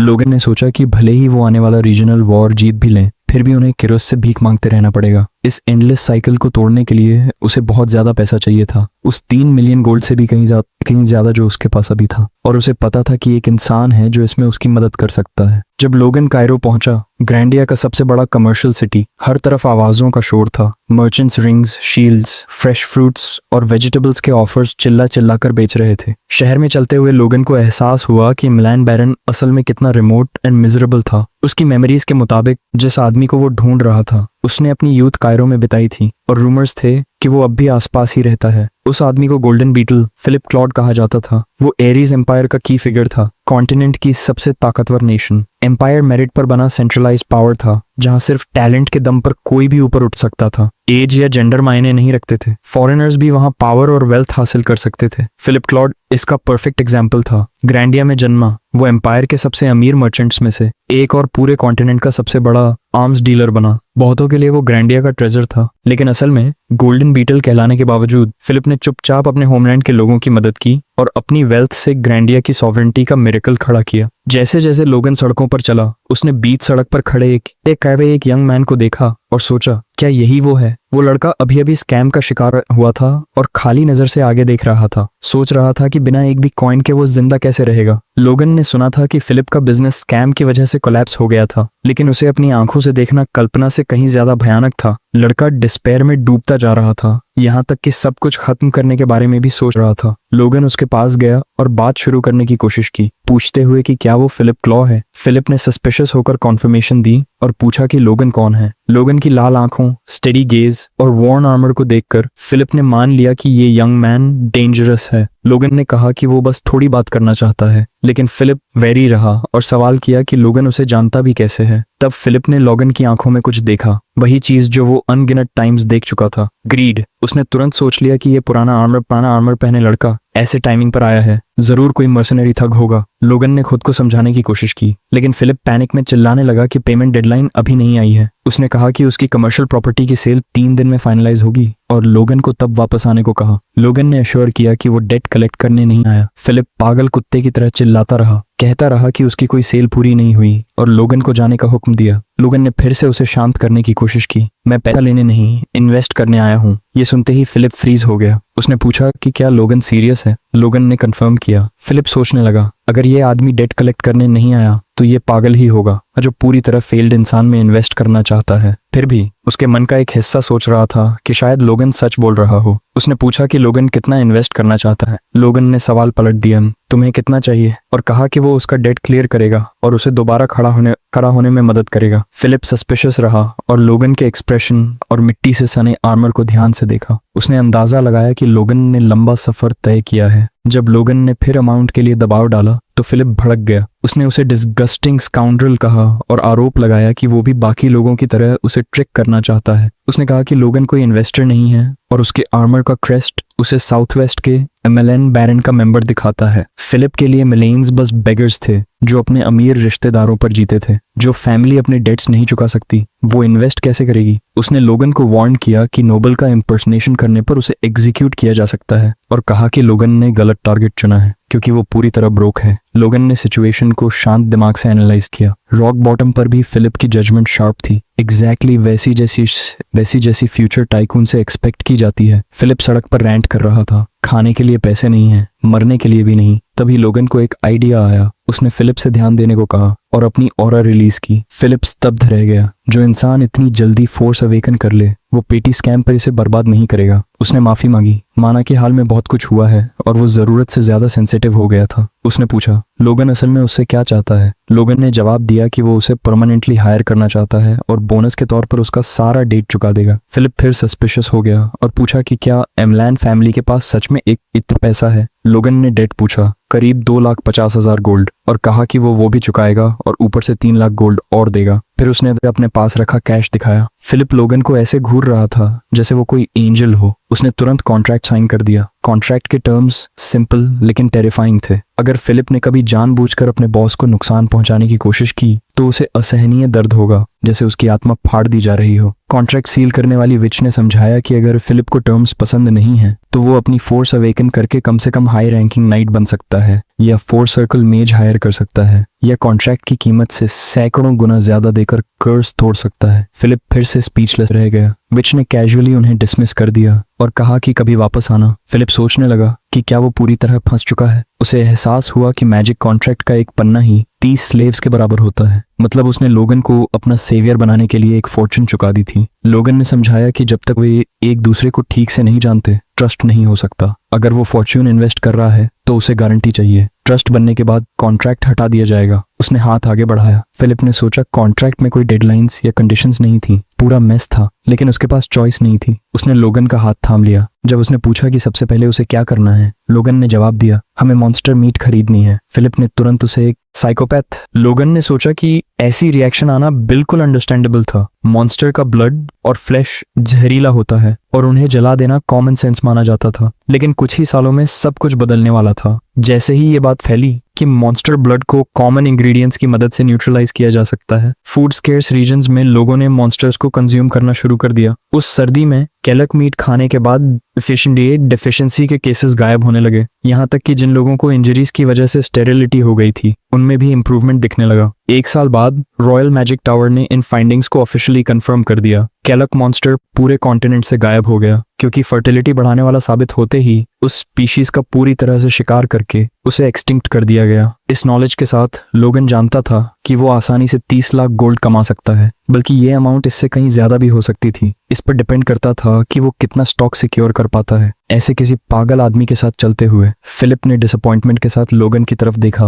और सोचा कि क्या भाग जाना ज्यादा बेहतर नहीं होगा। एक टैवर्न के अंदर लोगन और फिलिप बैठकर डिस्कस करने लगे कि उनका नेक्स्ट मूव क्या होना चाहिए। लोगन ने कैजुअली फिलिप से कहा कि वो 10 लाख गोल्ड कॉइन्स के वर्थ का मॉन्स्टर मीट खरीदना चाहता है। ये सुनकर फिलिप का दिमाग लगभग उड़ गया और उसे लगा कि लोगन पूरी तरह से पागल हो चुका है। लोगन ने उसे काम रहने को कहा और कॉन्फिडेंस के साथ अश्योर किया कि इतना खर्च करने के बाद भी वो प्रॉफिट कमाएगा। फिलिप ने जोरदार विरोध किया और पूछा कि क्या लोगन को सच में पूरा यकीन है कि वो क्या कर रहा है। लोगन ने बिना हेजिटेशन के कंफर्म कर दिया। फिर फिलिप ने पूछा कि कैलक मीट का पर यूनिट प्राइस रेंज क्या है। उसने समझाया कि इस समय कैलक मीट प्रैक्टिकली वर्थलेस है। ज्यादातर लोग इसे जला देते हैं क्योंकि कोई बायर नहीं होता। अगर लेवल 0 का कोई व्यक्ति बॉडीज रिट्रीव करने भेजा जाए तो किंगडम ट्रांसपोर्ट फीस की वजह से करीब 200 गोल्ड का खर्च आता है और ये फी पर यूनिट होती है। लेकिन अगर मल्टीपल कैलक्स को एक साथ ट्रांसपोर्ट किया जाए तो कॉस्ट काफी कम हो जाती है। फिलिप इस बात से इम्प्रेस्ड हो गया कि लोगन ने ट्रांसपोर्ट फीस तक कंसिडर की थी और उसने एडमिट किया कि लोगन की कैलकुलेशन सही थी। उसने पूछा कि क्या पर यूनिट इस प्राइस और 10 लाख गोल्ड के बजट के साथ लोगन पूरे किंगडम में हंट करवाने के लिए किसी मर्सनरी गिल्ड को हायर करके जो भी वो वापस लाएं सब खरीदने वाला है। लोगन ने कंफर्म किया और पूछा कि क्या फिलिप को इस प्लान में कोई प्रॉब्लम दिखती है। फिलिप ने तुरंत एक्सप्लेन किया कि यह अप्रोच गलत है, क्योंकि मॉन्स्टर मीट वैसे भी डिस्कार्ड की जा रही है। लोगन को मर्सनरी गिल्ड नहीं बल्कि मर्चेंट गिल्ड हायर करनी चाहिए। मर्चेंट्स पैसे के बदले कुछ भी ट्रांसपोर्ट और सेल कर देते हैं, भले ही वो कचरा माना जाए, फिर भी वो खुशी खुशी उसे ले आएंगे। फिलिप ने कॉन्फिडेंस के साथ जोड़ा कि जैसे ही लोगन ऑर्डर प्लेस करेगा वो शायद किंगडम में मौजूद हर एक पीस ऑफ कैलॉक मीट पहले से कट और प्रिपेयर्ड हालत में डिलीवर कर देंगे। गला साफ करता है। लोगन इम्प्रेस्ड हो गया और सोचा कि उसका इन्वेस्टमेंट अभी से पे ऑफ करने लगा है। हाफ जोकिंग और थोड़ा सस्पिशियस होते हुए उसने फिलिप को एक अडोरेबल पंक कहा। फिलिप ने इसे टाल दिया और लोगन से कहा कि अब उसे पैसों की चिंता करने की जरूरत नहीं है, अब से सब कुछ वही हैंडल करेगा। आखिरकार उसका खुद का फ्यूचर भी लोगन की सक्सेस पर डिपेंड करता था। इसके बाद लोगन ने फिलिप को मटेरियल्स की एक लिस्ट दी, आयरनवुड कार्ट्रिजेस, स्प्रिंग्स और ग्लू, और उसे इंस्ट्रक्ट किया कि इन्हें लार्ज क्वांटिटीज में खरीदा जाए। फिलिप फिर से स्पेसियस हो गया और पूछा कि क्या लोगन टॉय फैक्ट्री खोलने वाला है। लोगन ने जवाब दिया कि उसके दिमाग में इससे कहीं बेहतर आइडिया है। असल में लोगन फिलिप से युद्ध के वेपन्स के लिए रॉ मटेरियल्स मंगवा रहा था। उसे याद था कि उसके पिछले जीवन में किंगडम ऑफ ग्रैंडिया पर हुए इन्वेजन के दौरान इन्हीं मटेरियल्स से बने वेपन्स का इस्तेमाल किया गया था। सिचुएशन पर डिपेंड करते हुए इनसे लैस एक अकेला सोल्जर भी एक नाइट को रोक सकता था। उसे ये भी याद था कि उसने पहले ही ड्वेन को मर्सनरीज हायर करने का काम सौंप दिया था। बस इन वेपन्स को उनके हाथों में दे देना ही रीजनल वॉर में बड़ा एडवांटेज देने के लिए काफी होगा। हालांकि इससे पहले लोगन को 2 चीजों की जरूरत थी, एक ऐसा क्राफ्ट्समैन जो ये वेपन्स बना सके और एक ऐसा इंस्ट्रक्टर जो मर्सनाइज को ट्रेन कर सके। 2 दिन बाद मर्सनरीज के शहर हरून में लोगन रैंक के मर्सनरी काइसलोन से बात कर रहा था, उसे इंस्ट्रक्टर के तौर पर हायर करने की कोशिश करते हुए। काइसलोन ने बताया कि उसने कभी किसी को प्रोडक्टिवली ट्रेन नहीं किया है। लोगन ने जोर दिया कि जॉब मुश्किल नहीं होगी क्योंकि उसे सिर्फ रैंक C मर्सनरीज को ट्रेन करना है। फिर भी हेजिटेंट रहते हुए काइसलोन ने कहा कि उसे नहीं पता लोगन ने क्या सुना है, लेकिन उसने बस कुछ यंग लोगों को गाइड किया था। उसने सुझाव दिया कि लोगन ये काम प्रोफेशनल इंस्ट्रक्टर्स को सौंप दे। लोगन ने अंदर ही अंदर इस बहाने को डिसमिस कर दिया। वो काइसलोन को अपने पिछले जीवन से अच्छी तरह जानता था काइसलोन हर एग्जिस्टिंग वेपन चला सकता था, उसकी हॉर्समैनशिप एक्सेप्शनल थी और सबसे अहम बात, वो एक आउटस्टैंडिंग इंस्ट्रक्टर था। सीरियस इंजरी के बाद रिटायरमेंट लेने पर काइसलोन ने जिस मर्सनरी स्क्वाड को ट्रेन किया था वो किसी भी दूसरी स्क्वाड से ज्यादा स्ट्रांग थी। लोगन ने 4000 गोल्ड ऑफर किए, काइसलोन ने मना कर दिया। लोगन ने 6000 किए, फिर भी मना। 7000, अब भी नहीं। काइसलोन कहता रहा कि पैसे से सब कुछ नहीं खरीदा जा सकता। लोगन ने अमाउंट बढ़ाकर 8000 कर दी। यही ब्रेकिंग पॉइंट था। काइसलोन ने फाइनली एक्सेप्ट कर लिया, बल्कि एडवांस में लोगन को धन्यवाद भी दिया। बात करते करते लोगन ने बताया कि वो बैरन एमलैन का फर्स्ट बॉर्न सन है और पूछा कि क्या काइसलोन को क्यूरियोसिटी नहीं है कि वो कंट्री साइड से मर्सनरीज क्यों हायर कर रहा है। काइसलोन ने जवाब दिया कि जब तक पेमेंट मिल रही है उसे कोई फर्क नहीं पड़ता। सड़कों पर चलते हुए उन्होंने एक आदमी को लोगों के बीच एक ग्रुप को कोड़े मारते देखा, चिल्लाते हुए कि अगर वो फिर से लेट हुए तो वो सबको मार डालेगा। काइसलोन ने समझाया कि हारून मर्सनरीज और स्लेव्स का शहर है और ऐसे सीन्स यहाँ कॉमन है। जल्द ही सिटी एक फुल स्लेव मार्केट में बदल गई। लोगन ने जवाब दिया कि वो इस रियलिटी से फेमिलियर है और उसने खुद एक स्लेव खरीदने के बारे में भी सोचा था। एक मर्चेंट ने लोगन को देखा और उसे एक क्लूलेस कंट्री बम्पकिन समझकर बुलाया, अनबीटेबल प्राइसेस का दावा करते हुए। लेकिन जैसे ही उसने काइसलोन को पहचाना उसका चेहरा डर से सफेद पड़ गया। ये देखकर लोगन रिलैक्स हो गया और सोचा कि काइसलोन को हायर करना अभी से वर्थ इट साबित हो रहा है। वो एक ऐसी दुकान पर पहुंचे जहां बाकी दुकानों से कहीं ज्यादा गार्ड्स थे। लोगन ने तुरंत समझ लिया यही जगह है। एक बुजुर्ग मर्चेंट ने उसका स्वागत किया और कहा कि उसे उम्मीद है लोगन जानता है कि वो किस में हाथ डाल रहा है। लोगन ने जवाब दिया कि वो एक ड्वार्फ खरीदने आया है। मर्चेंट ने कंफर्म किया कि वो सही जगह आया है और समझाया कि दूसरे वर्ल्ड्स की रेसेस रेयर होती हैं, इसलिए उन्हें केयरफुली हैंडल किया जाता है। उसने पहले एल्व्स की एक जोड़ी दिखाई, ये बताते हुए कि उन्हें हासिल करना कितना मुश्किल था। लोगन ने कोई इंटरेस्ट नहीं दिखाया और कहा कि पीछे रखा चेन ड्वार्फ बाहर लाओ। मर्चेंट ने बताया कि ये साफ तौर पर एक ड्वार्फ है और ड्वार्फ्स जो क्राफ्ट्समैनशिप के लिए फेमस हैं उनमें भी ये एक्सपर्ट लेवल तक पहुंच चुका है। ये सुनकर लोगन चौंक गया। उसे हमेशा लगता था कि ड्वार्फ्स नेचुरली स्किल्ड होते हैं, लेकिन एक्सपर्ट लेवल उसकी एक्सपेक्टेशन से बाहर था। लोगन ने प्राइस पूछा। मर्चेंट ने कहा 2 लाख गोल्ड से शुरू होगा। लोगन ने उसे ऊपर नीचे देखा और पूछा कि क्या वो उसे बेवकूफ समझ रहा है। मर्चेंट लगभग डर के मारे पेशाब कर देता और तुरंत प्राइस 50,000 गोल्ड घटा देता है। काइसलोन शॉक्ड था कि लोगन ने इतनी आसानी से प्राइस नीचे करवा दी। ड्वार्फ ने कमेंट किया कि लोगन रूथलेस है। लोगन ने सोचा कि ये तो बस कॉमन सेंस है। लोगन ने ड्वार्फ से कहा कि वो उसे साउथ वेस्ट में मैकलन एस्टेट ले जा रहा है और उसे दिया गया काम करना होगा, हारना होगा। ड्वार्फ ने बिना रेजिस्टेंस के एग्री कर लिया। लोगन ने सोचा कि ड्वार्फ्स भले ही रिनाउंड क्राफ्ट्समैन हों, लेकिन स्लेव ड्वार्फ्स अलग होते हैं। पैशन के बिना वो ट्रू मास्टरपीसेस नहीं बना सकते। लोगन प्रॉमिस किया कि अगर ड्वार्फ अगले 20 साल सिंसियरली काम करेगा तो वो उसे पहाड़ों में वापस भेज देगा। ड्वार्फ के लिए 20 साल कुछ भी नहीं थे। ये प्रॉमिस सुनकर वो खुश हो गया और लोगन को धन्यवाद देने की कोशिश करने लगा। उसी पल एक और स्लेव भागने की कोशिश करता है। ज्यादा दूर नहीं गया था कि एक सोल्जर ने उसे पकड़ लिया। लोगन ने उसे तुरंत पहचान लिया। नीले बाल, नीली आंखें, एक फेमिलियर प्रेजेंस। लोगन बुदबुदाया, जिससे काइसलोन का ध्यान गया। वो यकीन नहीं कर पा रहा था कि उसे यहाँ नोबल स्लेयर मिल गया। लोगन को अपना पिछला जीवन याद आया। कभी एक स्लेव रहा ये आदमी, मास्टर्स को मारकर भागा था और नोबल्स और नाइट्स का कत्लेआम शुरू कर दिया था। 10 साल गायब रहने के बाद वो ऑरा यूजर बनकर लौटा और नोबल्स को मारने को ही अपना जीवन समर्पित कर दिया। तभी उसे नोबल स्लेयर कहा जाने लगा। टाइमलाइन मैच कर रही थी। ये एस्केप अटेम्प्ट लोगन के मर्सनरी बनने के एक साल बाद होना चाहिए था। मतलब ये आदमी अभी भी स्लेव था। अगर लोगन इसे अभी बचा लेता तो उसे फ्यूचर ऑरा यूजर मिल जाता। प्रॉब्लम ये थी कि ये आदमी एक वायलेंट साइकोपैथ था। लोगन ने तय किया कि अगर ये कभी अनकंट्रोलेबल हुआ तो वो बस इसे इम्प्रिजन कर देगा। जैसे ही मास्टर ने फिर से कोड़ा उठाया, लोगन ने अपनी तलवार निकाली और आदमी के पैर पर पड़ने वाले वार को रोक लिया। स्लेव ट्रेडर ने फैमिली क्रेस्ट देखा और तुरंत एरोगेंट हो गया। लोगन को कस्टमर समझकर उसने माफी मांगी और कहा कि स्लेव बदतमीजी कर रहा था, इसलिए डिसिप्लिन जरूरी था। लोगन ने कहा कि वो स्लेव्स खरीदना चाहता है और 2 बच्चों की तरफ इशारा किया। मर्चेंट ने चेतावनी दी कि दोनों रेयर और एक्सपेंसिव हैं, एक रेड हेयर्ड, दूसरा ब्लू आइड। मर्चेंट ने प्राइस बताया 10,000 गोल्ड ईच। लोगन ने हिसाब लगाया कि एक स्ट्रॉन्ग स्लेव की कीमत करीब 300 गोल्ड होती है और इस बेहुदा मार्कअप पर हंस दिया। उसने काउंटर किया 500 गोल्ड पर चाइल्ड। मर्चेंट ने प्रोटेस्ट किया, लेकिन लोगन भड़क गया और पूछा कि क्या उसे लगता है लोगन को स्लेव प्राइसेस नहीं पता। मर्चेंट घबरा गया और एक्सेप्ट कर लिया, विक्टर को दोष देते हुए कि वही हमेशा ट्रबल करता है। काइसलोन ने घायल लड़के को अपनी पीठ पर उठा लिया। उसकी तेज रिकवरी देखकर हैरान था। लोगन ने कैजुअली कहा कि ये कुछ भी नहीं है, जबकि सच में वो धीरे धीरे हीलिंग फोर्स रिलीज कर रहा था। अचानक विक्टर ने लोगन पर हमला करने की कोशिश की। वो पास भी नहीं पहुंच पाया। लोगन ने उसे गर्दन से पकड़ा और पूछा कि वो बहादुर है या बस बेवकूफ। उसने चेतावनी दी कि अपने एनिमीज बेहतर चुनना सीखो। लोगन ने प्रॉमिस किया कि अगर वो ओबे करेगा तो वो और उसकी बहन सेफ रहेंगे, लेकिन अगर दोबारा ऐसा हुआ तो दोनों को मार देगा। उसने उसे छोड़ा और कहा कि वो विक्टर को नाइट के तौर पर पालने वाला है। विक्टर ने पूछा, क्या सच में? लोगन ने कंफर्म किया और समझाया कि नाइट्स ऑनरेरी नोबल्स होते हैं और स्लेवरी से बाहर निकल सकते हैं। सिर्फ विक्टर ही नहीं, उसकी बहन भी। विक्टर ने तुरंत लॉयल्टी की कसम खा ली। उन्हें देखते हुए लोगन को एहसास हुआ कि उसका अंदाजा सही था। बहन ही नोबल स्लेयर की वायलेंस को कंट्रोल करने की थी।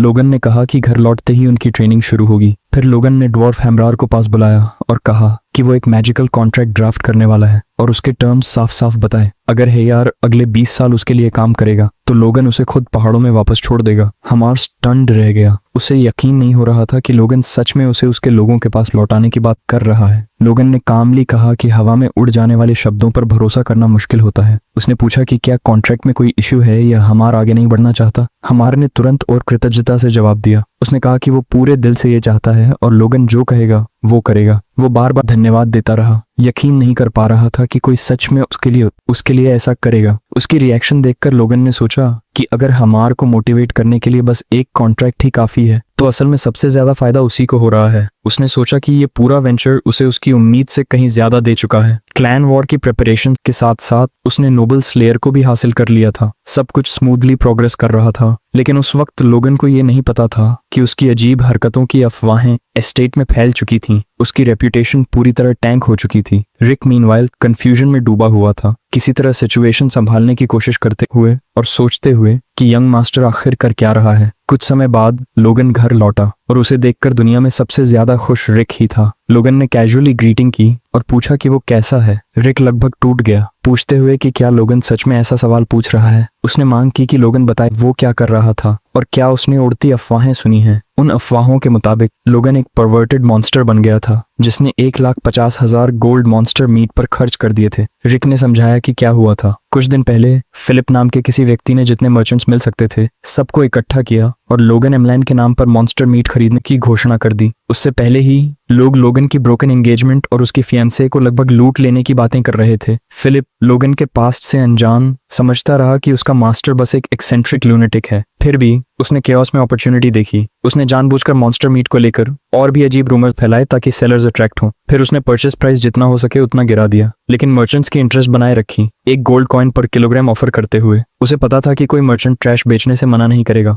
अगर कोई उसके लिए पैसे देने को तैयार हो। उसने उनसे कहा कि जितना मॉन्स्टर मीट मिल सके सब ले आए। फिलिप की एग्रेसिव टैक्टिक्स काम कर गई। मर्चेंट्स ने लार्ज क्वांटिटीज में मॉन्स्टर मीट इकट्ठा करना शुरू कर दिया और लोगन की अफवाहें लगभग पूरे थीव्स क्वार्टर में फैल गईं। ये सब सुनकर लोगन ने बस इतना कहा कि फिलिप ने अपना काम परफेक्टली किया है। रिक स्टन्ड रह गया। वो समझ नहीं पा रहा था कि लोगन ऐसे समय में हंस कैसे सकता है। लोगन ने उससे कहा कि उसके साथ लौटे लोगों के चेहरों के एक्सप्रेशंस देखे और सोचे कि उन्हें कैसी कैसी अफवाहें सुन पड़ी होंगी जो वो ऐसे चेहरे लेकर लौटे हैं। लोगन के लिए चिंता करने जैसा कुछ भी नहीं था। उसने शांति से कहा कि सब कुछ जल्दी ही खत्म हो जाएगा। रिक ने उसे इतना रिलैक्स न रहने की चेतावनी दी। उसके लिए अगली चीज जो इंतजार कर रही थी वह थी पैट्रियार्क से मुलाकात और वह बेहद गुस्से में था। अपने पिता के ऑफिस के अंदर पैट्रिक ने लोगन से पूछा कि क्या उसे घर से मरना एंजॉय आया। लोगन ने ईमानदारी से जवाब दिया कि वह ट्रिप पूरी तरह वर्थ थी। पैट्रिक ने कहा कि उसने उन अजीब और लापरवाह कामों के बारे में कई अफवाहें सुनी थीं जो लोगन कर रहा था, लेकिन कम से कम ऐसा लग रहा था कि उनसे कुछ तो निकला। लोगन ने अपना बचाव करते हुए कहा कि अफवाहें सिर्फ बेबुनियाद बकवास होती हैं और उसे अपने किसी भी एक्शन पर पछतावा नहीं है। उसकी सौतेली माँ तुरंत बीच में कूद पड़ी और पैट्रिक से कहा कि उसने पहले ही उसे चेतावनी दी थी। लोगन को अपनी खुद की हैसियत का कोई अंदाजा नहीं था और उसे ये समझ नहीं आ रहा था कि उसका व्यवहार कैसे परिवार की बदनामी कर सकता है। लोगन ने उसे पूरा करने भी नहीं दिया। उसने उसे बीच में टोकते हुए कहा कि वह बढ़ा चढ़ाकर बोल रही है। उसने बस टूटे हुए सगाई के पैसों का इस्तेमाल उसी तरह किया जैसा उसे ठीक लगा। मैरी ने फिर से दबाव डाला। पैट्रिक से पूछा कि क्या उसने यह सुना और क्या वह अब भी सब कुछ होने के बाद लोगन का साथ देगा। यहीं पर पैट्रिक आखिरकार फट पड़ा। उसने चिल्लाकर उसे चुप होने को कहा, फिर शांति से लेकिन सख्ती से उसे कमरे से बाहर जाने को कहा। वह लोगन से अकेले में बात करना चाहता था। जब वे दोनों अकेले रह गए, पैट्रिक ने लोगन को चेतावनी दी कि यह आखिरी मौका था जो वह उसे दे रहा था। अपने गुस्से में भरे पिता के सामने खड़े होकर लोगन ने एक दुर्लभ डर का एहसास किया। पैट्रिक ने पूछा कि वास्तव में उसके बेटे के दिमाग में क्या चल रहा है और कहा कि उन्हें ईमानदारी से हर उस चीज के बारे में बात करनी चाहिए जो अब तक हुई थी। लोगन जानता था कि इस बार उसके पिता चीजों को नजरअंदाज नहीं करेंगे। उसने जवाब दिया कि अगर वह समझाए भी तो पैट्रिक समझ नहीं पाएगा। पैट्रिक ने पलटकर पूछा कि क्या वह खुद ही समझा जाना नहीं चाहता। उसने पूछा कि क्या लोगन को पता है कि लोग उसके बारे में क्या कह रहे हैं, कि वह हिंसक है, क्रूर है, पैसों का दीवाना है और यहाँ तक कि अस्थिर भी है। पैट्रिक ने पूछा कि वह और कितने समय तक उसके लिए कवर करता रहेगा, और अगर कभी ऐसा समय आया जब वह ऐसा नहीं कर पाया तो उसने लोगन से कम उसे पहले से चेतावनी देने की भीख मांगी। इस तरह पैट्रिक खुद से कह सकता था कि उसने लोगन की दिवंगत माँ के लिए सब कुछ करने की कोशिश की थी। लोगन सन्न रह गया। पैट्रिक ने उसकी माँ का जिक्र उसकी पिछली जिंदगी में कभी नहीं किया था, यहाँ तक कि तब भी नहीं जब लोगन को बाहर निकाल दिया गया था। सिर्फ यही बात उसे सोचने पर मजबूर कर गई कि शायद उसके पिता ने अभी पूरी तरह हार नहीं मानी थी। तो लोगन ने एक और चीज मांगी। उसने पैट्रिक से उसे 1 साल देने को कहा। उसने वादा किया कि उस 1 साल के भीतर वह हर उस चीज के पीछे के कारण साबित कर देगा जो वह कर रहा था। एक बार फिर उसने आखिरी मौके के लिए गुहार लगाई। बाद में पैट्रिक को अपने कमरे में अकेले दिखाया गया, बातचीत को अपने दिमाग में दोहराते हुए। उसने खुद से माना कि एक पिता और बेटे का अजनबियों की तरह एहसान पर बातचीत करना कितना अजीब लग रहा था। उसने सोचा कि अगर 1 साल बाद लोगन खुद को साबित करने में असफल रहा तो उसे एक फैसला लेना पड़ेगा, क्योंकि पिता होने से पहले वह हाउस मिलान का पैट्रियार्क था। पैट्रिक ने लोगन की माँ की तस्वीर की ओर देखा और उससे माफी मांगी, कहते हुए कि उसे समझ नहीं आ रहा था कि उनके बेटे के साथ क्या हो रहा है। उसने उसकी तस्वीर से बात करना जारी रखा, यह स्वीकार करते हुए कि उसने लोगन की रक्षा करने और उसे सही तरह से पालने का वादा किया था, लेकिन आखिरकार उसकी अपनी लापरवाही की वजह से सब कुछ बिखर गया था। किले के गलियारों से गुजरते हुए लोगन अचानक अपने छोटे भाई से टकरा गया। जो उसने देखा उसने उसे जड़ कर दिया। रोनियन ने अपनी फोर्स जगा ली थी। रोनियन ने टिप्पणी की कि लोगन ने जल्दी ही अंदाजा लगा लिया और जोड़ा कि उसने उम्मीद से भी तेज पकड़ बना ली थी। लोगन को 14 साल की उम्र में ही रोनियन को इतना जल्दी जागते देख सच्ची खुशी महसूस हुई। उसकी पिछली जिंदगी में रोनियन की फोर्स सिर्फ कबीले की जंग के दौरान ही प्रकट हुई थी, लेकिन इस बार यह बहुत पहले ही हो गई थी। रोनियन ने लोगन से कहा कि यह सब उसी की वजह से हुआ था। लोगन के कंफ्यूज होने पर उसने समझाया कि जब लोगन वापस लौटा तो नाइट्स ने उसे उससे मिलने से रोकने की कोशिश की। उस हताश पल में उसकी फोर्स जाग गई और वह सिर्फ लोगन से मिलने के लिए नाइट्स को हरा बैठा। लोगन जोर से हंस पड़ा और उसकी तारीफ की, कहते हुए कि उसने बहुत अच्छा किया। उसने सोचा कि एक बार रोनियन की फोर्स स्थिर हो गई तो उसे दिव्य तलवार के रहस्य सिखाना उसे पहले से कहीं ज्यादा ताकतवर बना देगा। बाद में मिलान एस्टेट के दक्षिण में एक केबिन में लोगन की मुलाकात ड्वेन से हुई। ड्वेन ने बताया कि उसके द्वारा मांगे गए सभी 35 रैंक सी भाड़े के सैनिक पहुंच चुके थे। भाड़े के सैनिक गुस्से में थे। उन्हें बुलाए हुए 10 दिन हो चुके थे और उनमें से किसी ने भी एक बार भी लोगन को नहीं देखा था। कुछ बुदबुदा रहे थे कि एक मामूली बैरन का परिवार तब तक किसी मर्कनरी गिल्ड को उकसाने की हिम्मत नहीं करेगा जब तक कि वे पागल न हो। दूसरों ने कहा कि शायद उन्हें कभी पता भी न चले, क्योंकि लोगन से जुड़ी अफवाहें पहले ही उन तक पहुंच चुकी थीं और वे हल्की नहीं थीं। उन्होंने उसके लुक का मजाक उड़ाया, कहते हुए कि वह आर्मर पहनकर और तलवार लेकर ऐसे घूम रहा था जैसे सैनिक बनने का नाटक कर रहा हो। यह सब सुनकर लोगन को एहसास हुआ कि अगर उसने इन प्रोफेशनल बदमाशों को उनकी जगह नहीं दिखाई तो वह कभी भी उन्हें कंट्रोल नहीं कर पाएगा। उसने सीधे एक मर्कनरी को संबोधित किया और पूछा कि क्या उसे आर्मर पहनकर और तलवार लेकर घूमना मजेदार लगता है। उस आदमी ने जवाब दिया कि उसे समझ नहीं आया और पूछा कि लोगन ने इतनी दूरी से उसकी बात कैसे सुन ली। लोगन ने खुलेआम उसका मजाक उड़ाया, कहते हुए कि ऐसा सोचने का तरीका तभी काम करता है जब उसे सपोर्ट करने का टैलेंट हो। उसने उसे एक मामूली सी रैंक मर्कनरी कहा और पूछा कि कौन सी काल्पनिक स्किल्स उसे दूसरों को नीचा दिखाने का कॉन्फिडेंस देती हैं। उसने व्यंग्य में पूछा कि क्या उसने उसे नाराज कर दिया, यह मानते हुए कि कम दर्जे के लोगों में भी घमंड होता है, और कहा कि अगर वह मामला सुलझाना चाहता है तो आगे आए। फिर लोगन ने साफ ऑफर दिया, अगर मर्कनरी उस पर एक भी वार कर पाया तो उसे तुरंत जाने दिया जाएगा और पूरे 1 साल की सैलरी भी दी जाएगी। लोगन ने इसे अपनी कुलीन प्रतिष्ठा पर कसम खाकर कहा और सुनिश्चित किया कि वहां मौजूद हर कोई गवाह बने। मर्कनरी खुश होकर आगे बढ़ा, कहते हुए कि अब लोगन अपनी बात वापस नहीं ले सकता। उसने लोगन को ऊपर से नीचे तक देखकर डराने की कोशिश की,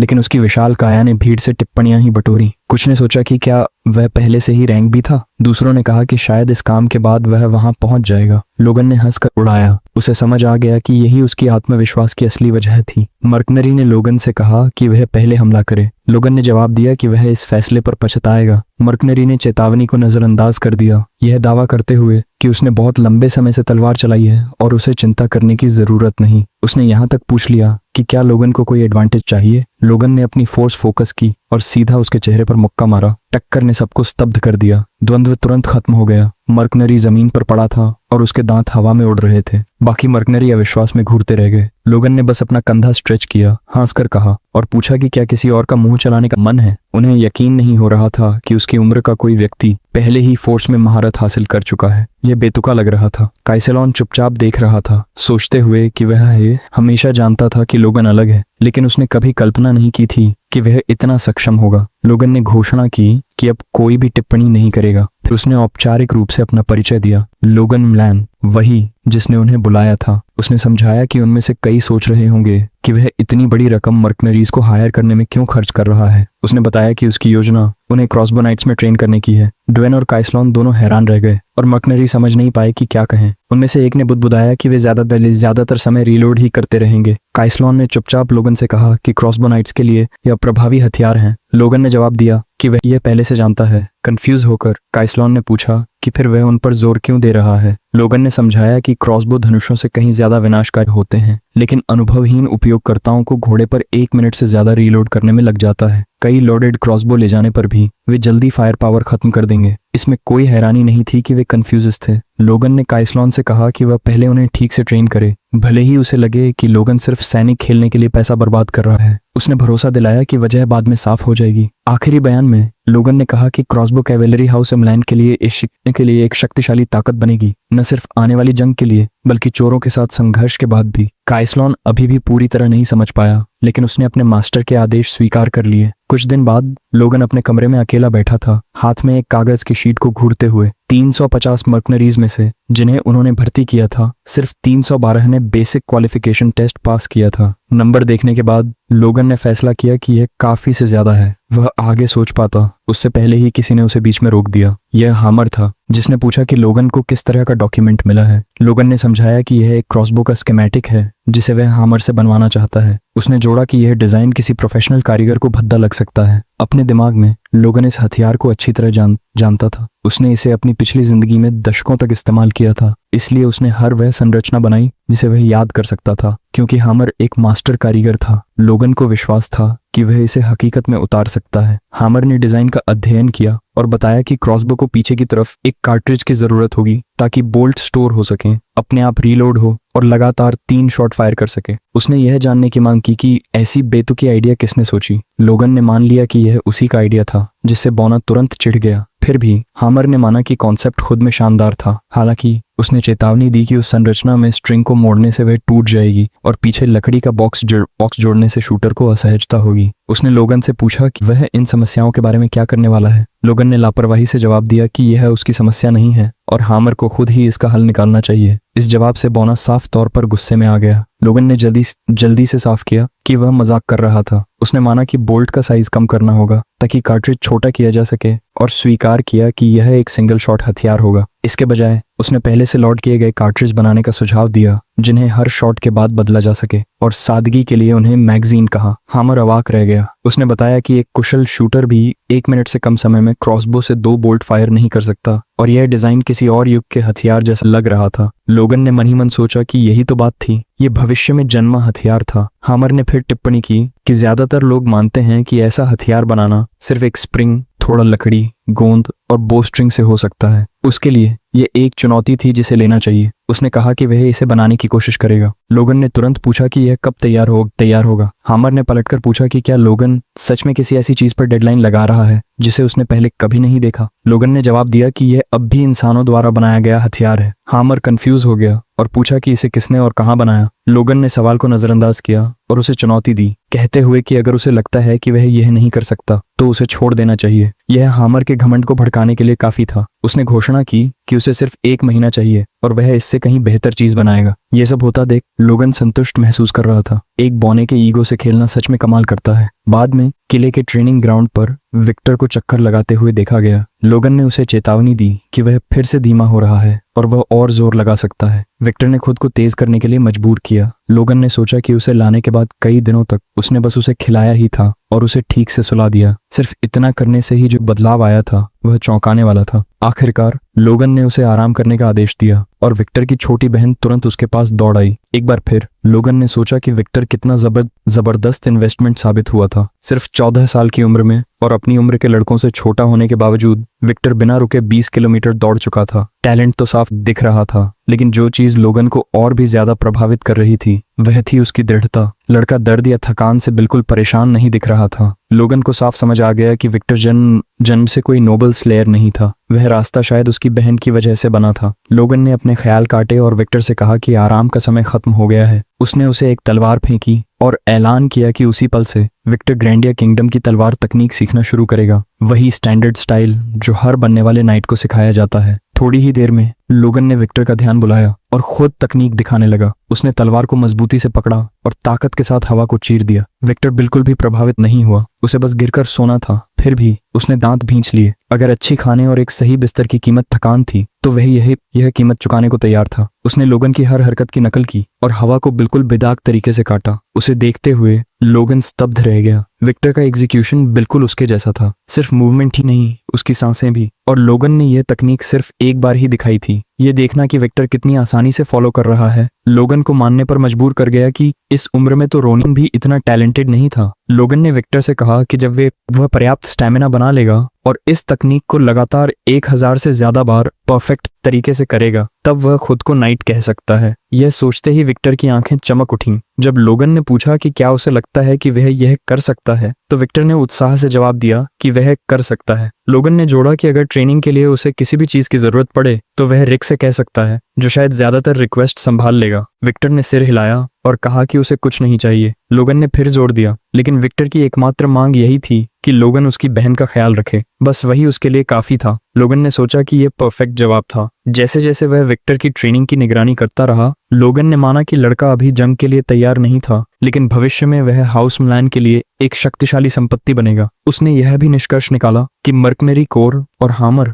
जो भी हथियार बनाने में कामयाब होगा, वे मिलकर एक भयानक ताकत बनाएंगे। फिर भी लोगन ने खुद को ज्यादा आगे सोचने से रोका। हो सकता है हामर एक सही क्रॉसबो बनाने में नाकाम रहे, और भले ही वह सफल हो जाए, मर्कनरी उसे सही तरीके से इस्तेमाल करना न जानते हो, क्योंकि उसने इतना कुछ दूसरों पर छोड़ दिया था। लोगन जानता था कि उसे एक और प्लान भी तैयार रखना होगा। कुछ समय बाद लोगन अपने पिता के ऑफिस गया और रात की ट्रेनिंग में हिस्सा लेने की इजाजत मांगी। उसकी हैरानी के लिए पैट्रिक मान गया। उसी रात ट्रेनिंग ग्राउंड पर कैप्टन हैंकली ने औपचारिक रूप से लोगन को बाकी नाइट्स से मिलवाया, यह साफ करते हुए कि अब से लोगन उनके साथ ही ट्रेनिंग करेगा। यह ऐलान अच्छी तरह से नहीं लिया गया। तुरंत रैंक्स में फुसफुसाहट फैल गई। कई नाइट्स को लगा कि लोगन नाइटली ऑर्डर को मजाक समझ रहा है, खासकर डोमिनियन को हराने के बाद। जैसे जैसे बड़बड़ाहट बढ़ी, हैंकली को पैट्रियार्क के साथ हुई एक पुरानी बातचीत याद आ गई। उसे याद आया कि वह पैट्रिक के चैम्बर में खड़ा था और लोगन की एंट्री पर चर्चा कर रहा था। हैंकली इसका सख्त विरोध कर रहा था। उसने पैट्रिक को चेतावनी दी थी कि नाइट्स उसे कभी स्वीकार नहीं करेंगे, लेकिन पैट्रिक ने बात वहीं काट दी थी। उसने हैंकली से कहा था कि वह अपने बेटे के लिए कोई खास बर्ताव नहीं मांग रहा, बल्कि वह चाहता था कि लोगन के साथ बिल्कुल किसी नए रिक्रूट जैसा व्यवहार किया जाए,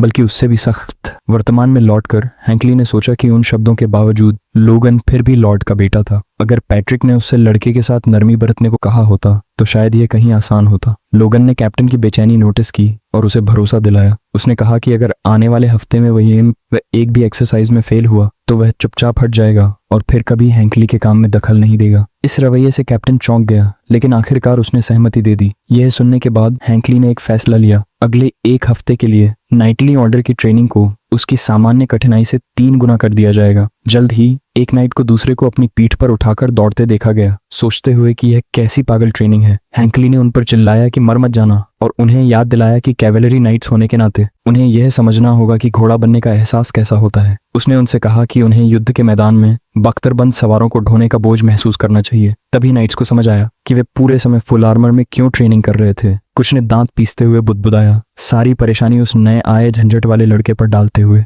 वे इस पर दांव लगाने लगे कि लोगन कितने दिन टिकेगा, 1 दिन, 2 दिन, शायद 3। वे गलत थे। लोगन पूरी रफ्तार से दौड़ रहा था, मैदान में चार्ज करते हुए, सबको पीछे छोड़ते हुए। यह दृश्य नाइट्स को अवाक कर गया, यहाँ तक कि कैप्टन हैंकली भी स्तब्ध रह गया, और हालात और भी बुरे थे। लोगन पूरे समय मुस्कुरा रहा था। हैंकली गुस्से से भर गया। इस रफ्तार से पीछे रहने वाला लोगन नहीं था, बल्कि नाइट्स खुद थे। उसने तुरंत सबको रुकने का आदेश दिया और 10 मिनट का ब्रेक घोषित किया। फिर वह लोगन के पास गया और पूछा कि इतनी दौड़ के बाद वह कैसा महसूस कर रहा है। असल में हैंकली को उम्मीद थी कि लोगन थकान की सच्ची कबूलियत देगा, कोई बहाना, ताकि वह उसे इस पागलपन से बाहर निकाल सके। लेकिन लोगन ने उसे पूरा करने से पहले ही काट दिया। उसने कहा, यह आसान था। हैंकली हक्का बक्का रह गया और पूछा कि उसका मतलब क्या है। लोगन ने जवाब दिया कि यह शानदार ट्रेनिंग थी। अगर नाइट्स हर दिन ऐसा करें तो कोई वजह नहीं कि वे मजबूत न बने। उसने यह भी जोड़ा कि वह अगले सेशन का इंतजार कर रहा है। पास ही 2 नाइट्स जमीन पर पड़े थे, मुश्किल से सांस ले पा रहे थे। हैंकली को एहसास हुआ कि चीजें उसकी योजना के मुताबिक नहीं जा रही थीं। दूसरी तरफ लोगन को बिल्कुल परवाह नहीं थी। उस रात बाद में लोगन ने ट्रेनिंग ग्राउंड के चारों ओर देखा और पाया कि वह पूरी तरह अकेला था। बाकी सब पहले ही घर जा चुके थे। वहां खड़े होकर उसने सोचा कि वह यह सब क्यों कर रहा था। नाइट्स के साथ ट्रेनिंग उसकी इंश्योरेंस प्लान थी। अगर उसकी बाकी सारी तैयारियां फेल हो गईं तो भी वह नाइट्स में शामिल होकर फ्रंट लाइंस पर लड़ सकता था। अभी रिश्ते बनाना आगे चलकर ही मदद करेगा। एक और वजह भी थी, ध्यान के जरिए वह अपनी फोर्स को विकसित कर सकता था, लेकिन फिजिकल ट्रेनिंग भी उतनी ही जरूरी थी और नाइटली ऑर्डर वही मुहैया कराता था। जैसे ही उसने अपनी फोर्स कोर को मजबूत होते और अपने शरीर को बिना थकान महसूस किए कल्पना किया, लोगन ने तलवार निकाली और एक तेज फोर्स स्लैश छोड़ा, साफ और धारदार। उसे हैरानी हुई कि इतनी सारी ताकत सिर्फ एक 1 स्टार कोर से आ रही थी। जब वह 2 स्टार तक पहुंचेगा उसे यकीन था कि वह अपने पिता जैसे हाई रैंकिंग नाइट की बराबरी कर सकेगा। अगली सुबह लोगन ने हामर द्वारा बनाए गए क्रॉसबोज की जांच की और सबको फेल करार दे दिया। उसने सीधे हामर से पूछा कि क्या यही उसका बेस्ट था। उसने इशारा किया कि हथियार सिर्फ एक बार फायर करता था और कहीं भी मैगजीन सिस्टम नहीं था। उसने उसे याद दिलाया कि मैकेनिज्म को इंटीग्रेट करना जरूरी था। हामर गुस्से से फट पड़ा। लोगन ने तुरंत माफी मांगी, मानते हुए कि वह ज्यादा सख्त हो गया था। हामर ने जवाब दिया कि एक बात में लोगन सही था, चाहे उनका रिश्ता कुछ भी हो, एक कारीगर के गर्व का अपमान नहीं होना चाहिए। लेकिन लोगन का असली मतलब यह था कि अगर यही हामर की सीमा थी तो उनके प्लान बर्बाद हो चुके थे। यह एहसास बॉने को लगभग नियंत्रण खोने पर मजबूर कर गया। लोगन दबाव डालता रहा, कहते हुए कि शायद उसने हामर को ज्यादा आंक लिया था। हफ्ते बीत चुके थे और कुछ भी संतोषजनक नहीं बना था। यहीं पर लोगन हद पार कर गया। उसने खुलकर हामर को उकसाया, कहा कि उसने उसे गलत समझा, उस पर पैसा बर्बाद किया और उस पर भरोसा करना पूरी तरह गलत था। यह आखिरी ट्रिगर था। हामर ने 1 और महीने की मांग की और गारंटी दी कि वह निवेश के लायक कुछ लेकर लौटेगा। गुस्से में उसने अपने हाथ का क्रॉसबो तोड़ दिया और तूफान की तरह वहां से चला गया। लोगन उसे जाते हुए देखता रहा, सोचते हुए कि गुस्सा उसे अंदर से खा जाएगा और उसे फिर से शून्य से शुरू करने पर मजबूर कर देगा। लोगन के चेहरे पर एक क्रूर मुस्कान आ गई जब उसने सोचा कि अगर उसे और ज्यादा धकेला जाए तो हामर कितनी दूर जा सकता है। 1 महीने बाद एक ट्रेनिंग फील्ड पर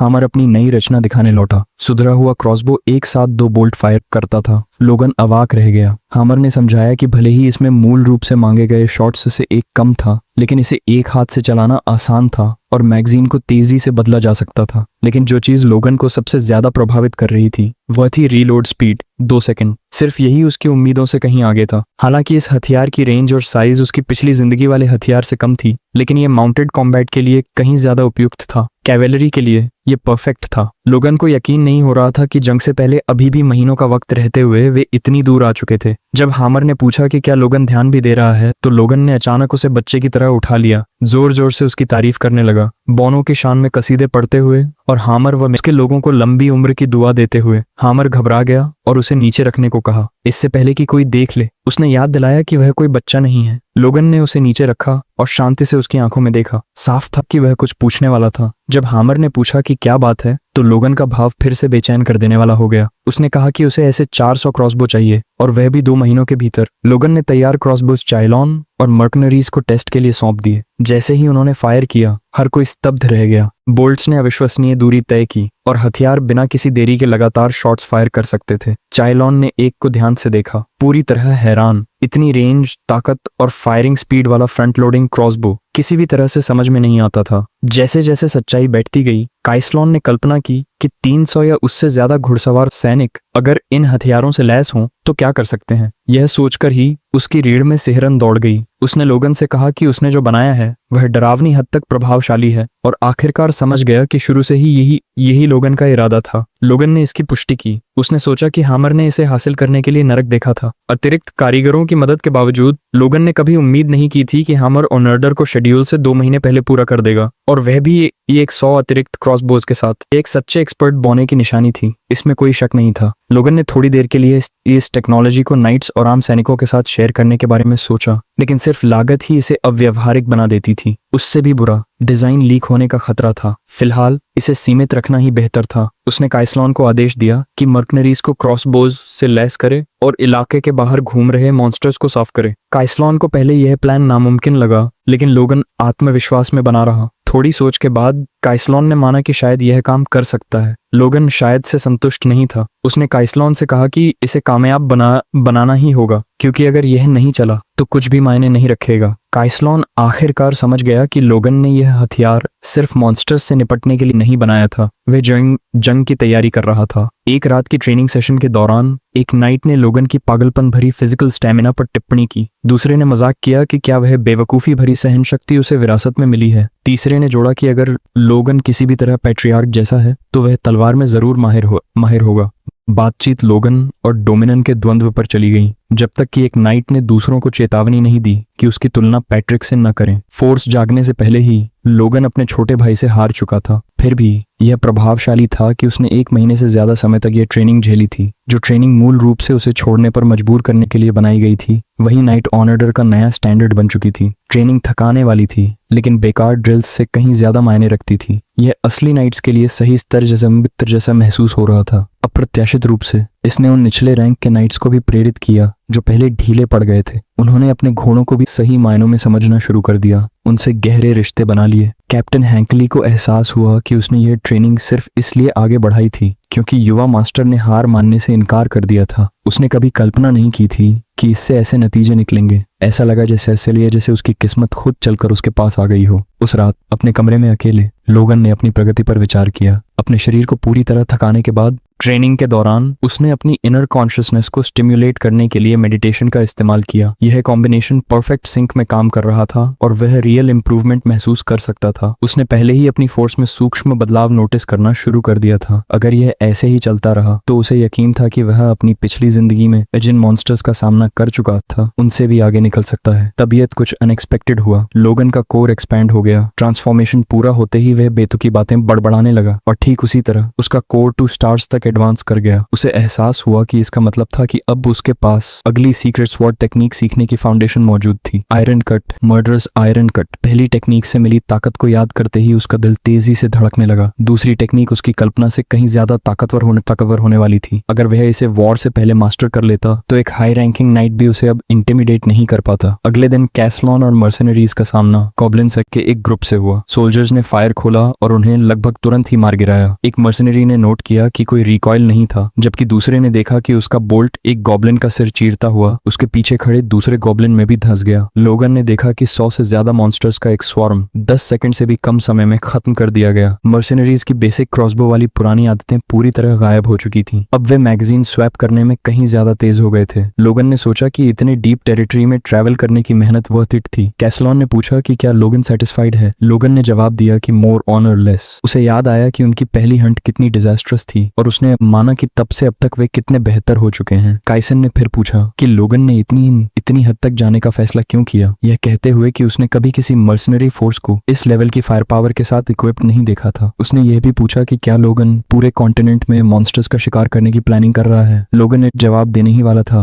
कि तभी एक माउंटेड नाइट फुल स्पीड में पहुंचा और रिक का मैसेज दिया। एक दिन पहले विकाउंट टेसन ने ऑफिशियली हाउस मिलान के खिलाफ वॉर डिक्लेयर कर दी थी। मिलान वॉर रूम के अंदर पैट्रिक और बाकी फैमिली हेड्स एक क्रिस्टल बॉल के जरिए देख रहे थे। जब विकाउंट टेसन ने अपनी डिक्लेरेशन अनाउंस की, उसने दावा किया कि बहुत पहले उसके एक एंसेस्टर को नाइंसाफी से मारा गया था और इसके लिए उसने हाउस मिलान को दोषी ठहराया। पैट्रिक सन्न रह गया। कई नोबल्स ने एक दूसरे की ओर देखा, सोचते हुए कि क्या ऐसे शब्द वाकई वॉर को जस्टिफाई करते हैं। हैंकली और मैरियन ने पैट्रिक की ओर मुड़कर पूछा कि उसका नेक्स्ट मूव क्या होगा। हैंकली ने समझाया कि सिर्फ टेसन का नाइट ऑनर्डर ही उनकी पूरी फोर्स से ज्यादा था। यहाँ तक कि पैट्रिक खुद बैटलफील्ड में हो तब भी उनके चांसेस बहुत खराब थे। एक नोबल ने शहर को फोर्टिफाई करने और रीइंफोर्समेंट्स का इंतजार करने का सुझाव दिया। दूसरे ने पीस नेगोशिएशन के लिए एक एमिसरी भेजने की बात कही। पैट्रिक फट पड़ा। उसने सबको चुप रहने का आदेश दिया। उसने याद दिलाया कि भले ही रॉयल फैमिली की अथॉरिटी कमजोर हो गई हो, बिना परमिशन वॉर डिक्लेयर करना एक बात साफ करता है। टेसन ने यह सब शुरू से प्लान किया था। पीस नामुमकिन थी। पैट्रिक ने तुरंत वॉर प्रिपरेशन का आदेश दिया और एक विनिंग स्ट्रेटेजी की मांग की, किसी भी डिसेंट को बर्दाश्त करने से इनकार करते हुए। भारी सन्नाटे के बीच एक नोबल ने पूछा कि क्या यंग मास्टर लोगन भी लड़ेगा। पैट्रिक ने कंफर्म किया। मैरियन ने जोड़ा कि रोनियान की फोर्स भी अवेकन हो चुकी है और वह भी अब लड़ने के लिए काफी बड़ा है। यह महसूस करते हुए कि लोगन कैसल में नहीं था, रिक ने जल्दी से एक मैसेंजर भेजा। जब लोगन को यह खबर मिली वह कंफ्यूज हो गया। उसकी पिछली जिंदगी की यादों के अनुसार वॉर को शुरू होने में अभी 2 महीने बाकी थे। कुछ चीज ने टाइमलाइन को एक्सेलरेट कर दिया था। मैसेंजर ने उसे जल्दी करने को कहा, समझाते हुए कि विकाउंट टेसन ने वॉर डिक्लेयर करने के तुरंत बाद ही अटैक लॉन्च कर दिया था, सारे कस्टम्स तोड़ते हुए। लोगन को जितनी जल्दी हो सके बैटलफील्ड पहुंचना था। काइसन और मर्सनरीज ने कहा कि वे किसी भी पल मूव करने के लिए तैयार हैं। लोगन ने नोट किया कि कैसलॉन बिल्कुल भी सरप्राइज नहीं लगा। कैसलॉन ने जवाब दिया कि मर्सनरीज वॉर का वेलकम करते हैं, अगर कोई वॉर नहीं होती तो वे खुद बना लेते हैं, और अब जब उनके पास इतनी पावरफुल वेपन्स थी तो उन्हें ये इस्तेमाल करना बिल्कुल नेचुरल था। लोगन ने अपनी ट्रूप्स को देखा और सोचा कि वे खतरनाक रूप से कॉन्फिडेंट थे, फिर भी उसने उन्हें रोका नहीं। उनका कॉन्फिडेंस बेबुनियाद नहीं था। उन्होंने महीनों तक बेइंतहा ट्रेनिंग की थी और ओवरवेलमिंग फोर्स के साथ मॉन्स्टर हॉर्ड्स का सफाया किया था। लोगन ने कहा कि वॉर कब शुरू होती है इससे कोई फर्क नहीं पड़ता, जो मायने रखता है वह है जीत। यह मानते हुए कि अब उनके पास पर्याप्त कॉम्बैट स्ट्रेंथ है, लोगन ने अपनी फोर्सेस को मैन प्लेन्स की ओर मार्च करने का आदेश दिया, पूरी तरह यकीन के साथ कि यह वॉर जीत में खत्म होगी। बैरेनी में वापस वॉर किसी की उम्मीद से कहीं पहले भड़क उठी। डिक्लेरेशन के सिर्फ एक दिन बाद टेसन और उसकी आर्मी मिलान एस्टेट पर आ पहुंचे। उनकी संख्या वॉसल्स की सबसे बुरी आशंकाओं से भी ज्यादा थी। कैप्टन हैंकली ने रिपोर्ट दी कि टेसन की आर्मी में 100 नाइट्स, 1000 से ज्यादा रेगुलर सोल्जर्स और लगभग 10,000 कंस्क्रिप्ट्स शामिल थे। यह एक फुल स्केल वॉर थी। पैट्रिक ने सोचा कि टेसन अपना दिमाग खो चुका है। वह न सिर्फ सुपर ह्यूमन नाइट्स उतार रहा था बल्कि कंस्क्रिप्ट्स को भी एक ऐसी लड़ाई में झोंक रहा था जो मीडियम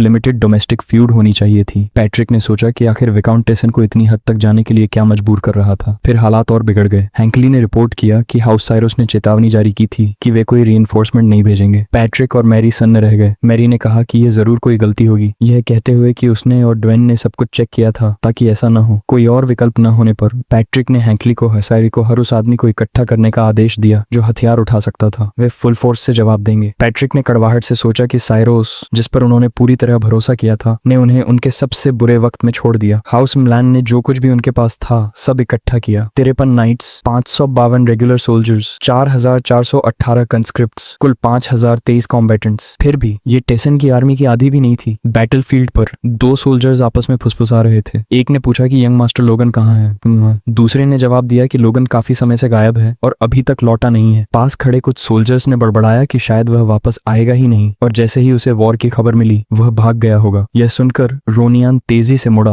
और पूछा कि वे क्या बात कर रहे हैं। उसने कहा कि ऐसा कोई तरीका नहीं है कि लोगन ऐसा करे। रोनियन को यकीन था कि लोगन ने इस वॉर को पहले ही देख लिया था और इसी वजह से उसने उसे वह सीक्रेट टेक्निक सिखाई थी। अब लोगन के भागने का कोई चांस नहीं था। पास खड़े कुछ सोल्जर्स ने रोनियान की बातें सुनी, लेकिन इससे उन्हें तसल्ली मिलने के बजाय यह अफवाह और मजबूत हो गई कि लॉर्ड का बड़ा बेटा डिजर्ट कर चुका है। थोड़ी देर बाद पैट्रिक रोनियान के पास पहुंचा। उसने अपने सबसे छोटे बेटे से कहा कि उसे बैटलफील्ड पर लोगन की जगह लेनी होगी और उसे हिचकिचाना नहीं चाहिए। पैट्रिक खुद भी इन अफवाहों पर यकीन नहीं करना चाहता था, लेकिन अब यकीन मायने नहीं रखता था, अब सिर्फ जीत मायने रखती थी। इस संकल्प के साथ उसने सभी ट्रूप्स को आगे बढ़ने और उस कचरे को कुचलने का आदेश दिया जिसने उसके घर पर हमला करने की हिम्मत की थी। उसी पल टेसन एक कॉन्फिडेंट मुस्कान के साथ सामने आया। पैट्रिक को आखिरकार तलवार खींचते देखकर खुश। उसने चिल्लाकर कहा कि उसके नाइट्स उसकी ब्लेड हैं और पैट्रिक को आमने सामने लड़ने की चुनौती दी। पैट्रिक ने अपनी ऑरा इकट्ठा की और दुश्मन की वैनगार्ड को तोड़ने के लिए चार्ज किया, लेकिन उसकी अटैक को एक शील्ड पकड़े नाइट ने पूरी तरह रोक लिया, जिससे पैट्रिक पल भर के लिए स्तब्ध रह गया। रिक भी बैटलफील्ड पर मौजूद था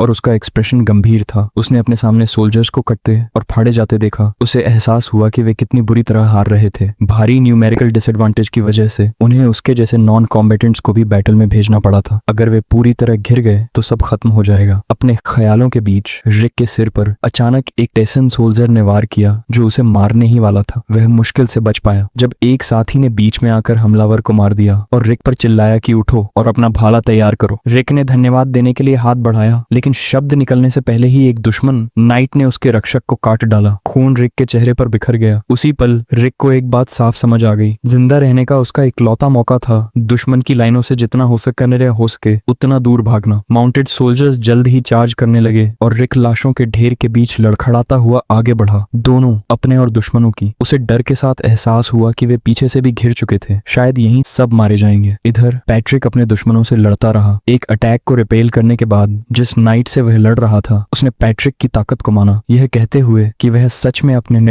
अपनी रेप्यूटेशन के लायक है। लेकिन पैट्रिक असहज था। वे साफ तौर पर उसके लिए तैयार थे और फिर भी वह अपनी मौजूदा हालत में कॉन्फिडेंट नहीं था। उसने नोटिस किया कि यह नाइट एक्सप्लोसिव फोर्स से भरे वार्ड झेल चुका था और फिर भी खड़ा था। जो बात पैट्रिक को और ज्यादा चौंका गई वह ये थी कि टेसन के पास एक हाई रैंकिंग नाइट था। उनकी कोऑर्डिनेशन से अंदाजा लगाते हुए उसके आसपास के बाकी नाइट्स भी कम से कम इंटरमीडिएट लेवल के होने चाहिए थे। क्या इसी वजह से उन्हें कोई डर नहीं था? पैट्रिक ने पूछा कि क्या उन्हें ही उसे संभालने के लिए असाइन किया गया था। नाइट ने सवाल के बदले सवाल किया, यह पूछते हुए कि पैट्रिक को उनकी तैयारी कैसी लगी। 4 नाइट्स से घिरा हुआ पैट्रिक को एहसास हुआ कि अगर वह वहीं फंसा रहा तो हालात पूरी तरह बेकाबू हो जाएंगे। जैसे जैसे और नाइट्स शामिल होते गए उसने तलवार उठाई और दोबारा चार्ज किया, कसम खाते हुए कि वह ऐसा कभी नहीं होने देगा। उसकी तलवार हाई रैंकिंग नाइट से टकराई, लेकिन तभी पीछे से भाला लिए एक और दुश्मन ने उस पर हमला कर दिया। वह बाल बाल बचा। चारों ओर से अटैक होते देख पैट्रिक ने गुस्से में चिल्लाकर पूछा कि क्या उनमें नाइट्स वाला कोई सम्मान नहीं है, और उन्हें कायरों की तरह लड़ने के लिए कोसा। दुश्मनों को इसकी कोई परवाह नहीं थी। उनमें से एक ने तो यहाँ तक कहा कि यह उसकी मौत से पहले की आखिरी लड़ाई होगी, इसलिए पैट्रिक को शिकायत करना बंद कर देना चाहिए। पैट्रिक ने अपनी पूरी ताकत से फिर हमला किया। तलवारें टकराईं। इस बार किस्मत ने उसका साथ छोड़ दिया। एक भाला उसकी पीठ में घुस गया, उसके पेट को चीरता हुआ उसे गंभीर रूप से घायल कर गया। तभी उसे सच्चाई समझ आई। जब तक हाई रैंकिंग नाइट उसे उलझाए रखता, बाकी जब चाहे वार करते। यह एक परफेक्ट ट्रैप था, कोई बचने का रास्ता नहीं था। जैसे जैसे दुश्मन पास आते गए पैट्रिक ने कड़वाहट से सोचा कि लोगन ने भागकर सही फैसला किया था। कम से कम उसे उम्मीद थी कि लोगन जिंदा रहेगा और म्लान की विरासत को आगे बढ़ाएगा। दूर से टेसन संतोष के साथ बैटल को देख रहा था। उसने अपने हाई रैंकिंग नाइट को अब तक छिपाए रखने के लिए खुद को बधाई दी। एक बार पैट्रिक गिर गया, म्लान कैसल लेना आसान होगा। जैसे ही वह अपना अगला कमांड देने वाला था, उसने अपने पीछे कुछ अनएक्सपेक्टेड सुना। घुड़सवारों की आवाज। एक सर्वेंट दौड़ता हुआ आया और रिपोर्ट दी कि पीछे से एक माउंटेड यूनिट आ रही है, करीब 300 राइडर्स, शायद उससे भी ज्यादा। टेसन रुका, सोचने लगा कि क्या क्लैंस ने कुछ छिपी हुई ट्रूप्स रखी थी जिनके बारे में उसे पता नहीं था। सर्वेंट हिचकिचाया, फिर जोड़ा कि कुछ अजीब है। आ रही कैवेलरी के पास लांस नहीं थे, उनके पास सिर्फ छोटे क्रॉसबोज थे। टेसन जोर से हंस पड़ा। उसने रिपोर्ट का मजाक उड़ाया, पूछते हुए कि क्या ये वही छोटे क्रॉसबोज हैं जो हंटर्स इस्तेमाल करते हैं। उसने रियर गार्ड और आर्चर्स को तुरंत उन्हें खत्म करने का आदेश दिया, उन्हें सिर्फ 5th रेट सोल्जर्स मानते हुए। वह अपनी बात पूरी भी नहीं कर पाया था कि एक बोल्ट ने सीधे सर्वेंट का सिर चीर दिया। टेसन अपने आर्मर के अंदर जम्स आ गया। लोगन बैटलफील्ड में एंटर कर चुका था और वह बुरी तरह गुस्से में था। उसने फायर का आदेश दिया। तुरंत बोल्ट्स की एक आंधी टेसन की फोर्सेस पर बरस पड़ी। मर्सेनरीज के प्रोजेक्टाइल्स, आर्मर,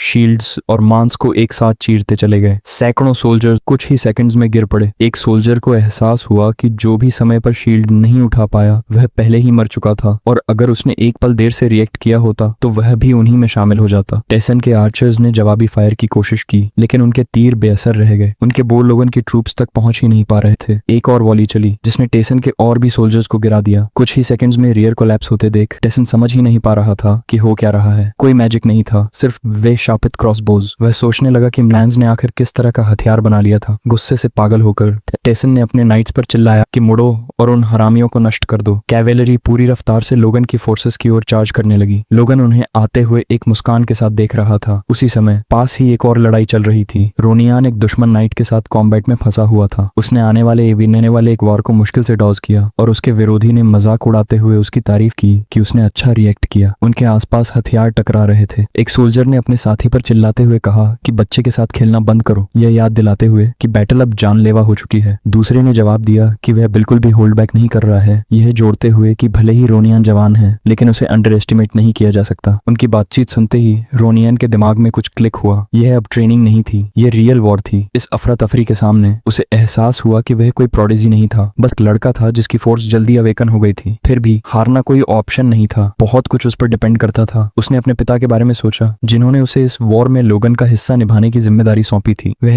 यहाँ हिचकिचा नहीं सकता था। जैसे जैसे उसके विचार तेजी से दौड़ रहे थे, अचानक एक ओपनिंग दिखी। रोनियन ने नोटिस किया कि दुश्मन का एक सोल्जर अपनी पीठ घुमा चुका था, पूरी तरह एक्सपोज्ड। उसे नहीं पता था कि वह आदमी इतनी लापरवाही क्यों कर रहा था, लेकिन रोनियन जानता था कि यह मौका दोबारा नहीं मिलेगा। बिना किसी हिचकिचाहट के उसने अपनी तलवार को एक निर्णायक आर्क में घुमाया, सीधे उस सोल्जर के शरीर को चीरते हुए। यह इतना आसानी से खत्म हो गया कि खुद रोनियन भी शॉक्ड रह गया। तभी उसने गिरे हुए दुश्मन के सीने में कुछ धंसा हुआ देखा, एक बोल्ट। ऊपर देखते ही उसका चेहरा खुशी से चमक उठा जब उसने दूरी पर लोगन को देखा जो पूरे गले से उसका नाम चिल्ला रहा था। लेकिन राहत का वह पल बहुत छोटा था और भी दुश्मन नाइट्स रोनियान की पोजीशन के पीछे से गुस्से में चार्ज कर रहे थे, विकाउंट के कमांड पर सीधे लोगन की ओर बढ़ते हुए। लोगन ने उनकी मूवमेंट देखी और तुरंत पहचान लिया कि उन्होंने काइट शील्ड फॉर्मेशन अपनाया था। यह एक स्ट्रॉन्ग डिफेंसिव टैक्टिक थी, लेकिन यह काफी नहीं होने वाली थी। यहीं उसका असली प्लान काम में आने वाला था। लोगन ने शांति से अपने मर्सिनरीज को आदेश दिया कि वे अपने क्रॉस बोज को तिरछा जमीन की ओर निशाना लगाएं। यह कमांड उन्हें एक बार फिर कंफ्यूज कर गई। तभी लोगन ने वह परेशान करने वाली साइकोटिक स्माइल दिखाई और असली आदेश दिया, घोड़ों पर फायर करो। वह अब होल्ड बैक नहीं कर रहा था। अगर जीत का मतलब गंदे ट्रिक्स इस्तेमाल करना था तो वह पूरी तरह फेयर गेम थे। मर्सिनरीज ने तुरंत रिएक्ट किया। लोगन जैसे ही खून की प्यासी एक्साइटमेंट के साथ मुस्कुराते हुए। बोल्ट्स की एक बौछार ने कैवेलरी के घोड़ों को चीर दिया। घोड़े चीखते हुए गिरे, सवारों को जोर से जमीन पर फेंकते हुए, और सेकंड्स में ही चार्ज टूट गया। लोगन ने राहत महसूस की यह जानकर कि वह समय पर रोनियान को सपोर्ट करने पहुंच गया था। लेकिन बैटल खत्म नहीं हुई थी। उसका पिता अभी भी खतरे में था। इस जिंदगी में अपने परिवार को बचाने की कसम याद करते हुए लोगन जानता था कि अगर पैट्रिक गिर गया तो जीत का कोई मतलब नहीं होगा। उसने काइसलॉन को एक तेज कमांड दिया और तुरंत अपने पिता की ओर दौड़ पड़ा। काइसलॉन घबरा गया। यह प्लान का हिस्सा नहीं था। जीत पहले से ही हाथ में थी और लोगन अकेले आगे बढ़कर सब कुछ दांव पर लगा रहा था। भले ही लोगन ज्यादा स्ट्रांग हो, एक मिड रैंकिंग नाइट से टकराना पासा पलट सकता था। फिर भी काइसलॉन ने खुद को संभाला और जेराल्ड को कवरिंग फायर देने का आदेश दिया। जैसे ही लोगन दुश्मन की लाइनों को काटता हुआ आगे बढ़ा, पैट्रिक अभी भी हाई रैंकिंग नाइट के साथ एक क्रूर द्वंद्व में फंसा हुआ था और हालात बेहद खराब दिख रहे थे। नाइट ने उसका मजाक उड़ाया, कहते हुए कि उसे यकीन नहीं हो रहा कि पैट्रिक इतनी लापरवाही से आगे चार्ज करेगा, यह जानते हुए कि वह छेदा जा सकता है। आखिरी पल में पैट्रिक मुड़ा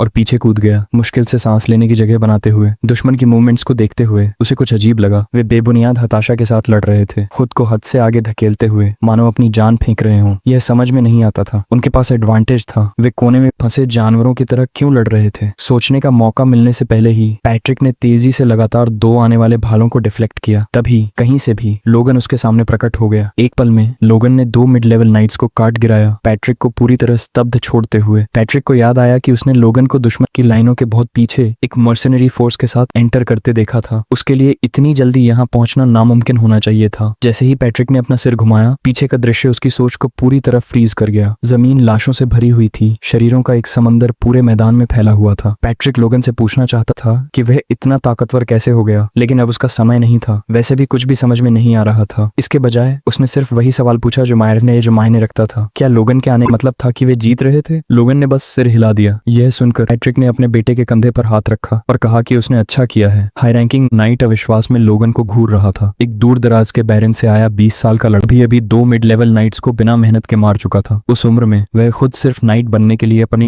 अपने शरीर को बर्बाद कर रहा था। अब उस सब का कोई मतलब नहीं था। उसने वहीं लोगन को मार डालने का निश्चय कर लिया। उसने अपने गिरे हुए साथियों पर चिल्लाकर उन्हें रीग्रुप करने का आदेश दिया। यह देखकर पैट्रिक को एक अहम बात समझ में आई। लोगन ज्यादातर मिड लेवल नाइट्स को संभालने के लिए काफी स्ट्रांग था। अगर लोगन उन्हें संभाले और वह खुद हाई रैंकिंग नाइट पर फोकस करे तो शायद वे यह बैटल जीत सकते थे। लेकिन लोगन के कुछ और ही प्लान थे। वह पैट्रिक के सामने खड़ा हो गया और अपना हाथ आगे बढ़ाते हुए घोषणा की कि वह हाई रैंकिंग नाइट से अकेले लड़ेगा। पैट्रिक ने तुरंत विरोध किया, चेतावनी देते हुए कि यह बहुत खतरनाक है। उसने लोगन की ग्रोथ को माना, लेकिन याद दिलाया कि यह दुश्मन हाई रैंक था। पैट्रिक अपनी बात पूरी भी नहीं कर पाया। लोगन ने जोर से उसके पेट में मुक्का मारा, उसे जमीन पर चित गिरा दिया। लोगन ने साफ कहा कि उसकी मौजूदा हालत में वह खुद भी अपने पिता को हरा सकता है। उसने पैट्रिक से कहा कि उस पर भरोसा करे और यह लड़ाई उसे सौंप दे। अनिच्छा से पैट्रिक मान गया। उसने लोगन को सावधान रहने की चेतावनी दी। लोगन ने जवाब दिया कि उनके पास समय नहीं है, उन्हें इसे जल्दी खत्म करना होगा। हाई रैंकिंग नाइट गुस्से से भर गया। एक ऐसा बच्चा उसकी ओर कैसे बढ़ सकता था? उसने अपनी पूरी ताकत वार में झोंक दी। उनकी तलवारें टकराईं और एक ही वार में लोगन ने नाइट को कई मीटर पीछे घसीटते हुए फेंक दिया, उसे स्तब्ध छोड़ते हुए। नाइट इसे समझ नहीं पा रहा था। लोगन की चोटों के बावजूद उसे कोई भारी ऑरा या सुपीरियर लेवल महसूस नहीं हो रहा था और फिर भी वह दबाया जा रहा था। इसका सिर्फ एक ही मतलब था, लोगन अपनी सीमाओं से आगे खुद को धकेल रहा था। नाइट ने जानलेवा इरादे से फिर हमला किया। वे बिजली जैसी रफ्तार से वारों का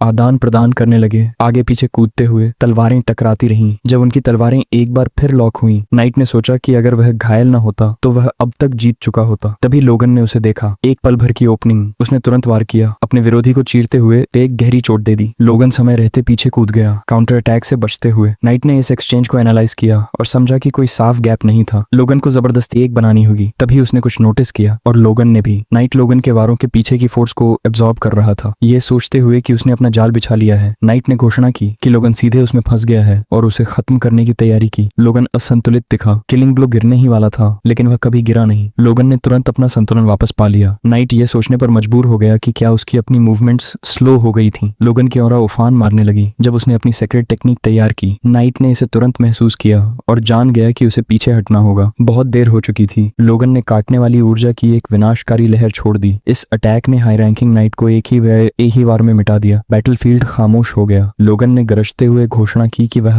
लोगन म्लैन ने टेसन की आर्मी के दुश्मन जनरल को मार गिराया है। टेसन की पंक्तियों में अफरा तफरी फैल गई। सोल्जर्स अविश्वास में घूरने लगे। एक हाई रैंकिंग नाइट गिर चुका था। विकाउंट का बैनर कहीं नजर नहीं आ रहा था। मोराल पूरी तरह टूट गया। हथियार जमीन पर गिरने लगे जैसे सोल्जर्स सरेंडर की भीख मांगने लगे। रिक ने लोगन का नाम जपना शुरू किया, अपने मास्टर की सलामती के लिए प्रार्थना करते हुए, एक एक करके, और आवाजें उसके साथ जुड़ गईं जब तक कि पूरा बैटलफील्ड उसी से गूंज नहीं उठा। विकाउंट पहले ही बैटलफील्ड से भाग रहा था। उसका दिमाग ये समझने की कोशिश में उलझा हुआ था कि सब कुछ कहाँ गलत हो गया। 3 पूरे साल की तैयारी बेकार हो गई थी। उसने दूसरे नोबल से सपोर्ट मांगा था, 100 नाइट्स इकट्ठा किए थे, और फिर भी सब कुछ उस बदनाम लाल बालों वाले लड़के और उसके अजीब हथियारों की वजह से ढह गया। तेजी से सोचते हुए टेसन ने फैसला किया कि सबसे पहले जिंदा रहना जरूरी है। अगर वह किसी तरह अपने टेरिटरी में वापस पहुंच जाए तो शायद अपनी जान बचा सकता है। जब वह अपने कैसल पहुंचा तो उसने गार्ड्स पर चिल्लाकर गेट्स खोलने को कहा। सोल्जर्स उसे इतनी अचानक लौटता देख सन्न रह गए। गेट्स पूरी तरह खुलते उससे पहले ही एक और गार्ड ने दूर हलचल देखी और चेतावनी चिल्लाई। नाइट्स आ रहे थे और उनका नेतृत्व लोगन कर रहा था। टेसन वहीं जम गया। लोगन शांति से घोड़े से उतरा और बोला कि विकाउंट भागने में काफी तेज निकला। फिर टेसन के टेरिटरी के गेट्स के ठीक सामने खड़े होकर लोगन ने अपनी आवाज ऊंची की ताकि सब सुन सकें और घोषणा की कि टेसन वॉर पहले ही हार चुका है। उसने गैरिसन को गेट्स खोलने और सच्चे विजेता का स्वागत करने का आदेश दिया। दीवारों के ऊपर से सोल्जर्स हिचकिचा गए। कुछ ने सोचा कि क्या यह सच है? क्या इसी वजह से उनका लॉर्ड इतनी घबराहट में लौट आया था? शक और फैलने से पहले ही एक जनरल ने उन पर चिल्लाया, पूछते हुए कि क्या वे सिर्फ दुश्मन के बोल्ड बोलने से डरकर छिपने वाले हैं। आदमी तुरंत सतर्क हो गए। जनरल ने इशारा किया कि बाहर सिर्फ 300 से थोड़ा ज्यादा दुश्मन है। जैसे ही लोगन ने अपनी ऑरा फिर चार्ज की, जनरल ने जोर देकर कहा कि इतनी छोटी फोर्स कभी भी दो ही एक सीज में कैसल नहीं ले सकती। गेट की रखवाली कर रहे सोल्जर्स कंफ्यूज थे कि लोगन क्या कर रहा है। तभी वह दीवार के ऊपर से छलांग लगा गया। दर्जनों मीटर हवा में उड़ता हुआ अंदर लैंड करते ही उसने शांति से जनरल से कहा कि गेट्स खोल दे, जब तक कि वहां मौजूद हर कोई मरना न चाहता हो, वरना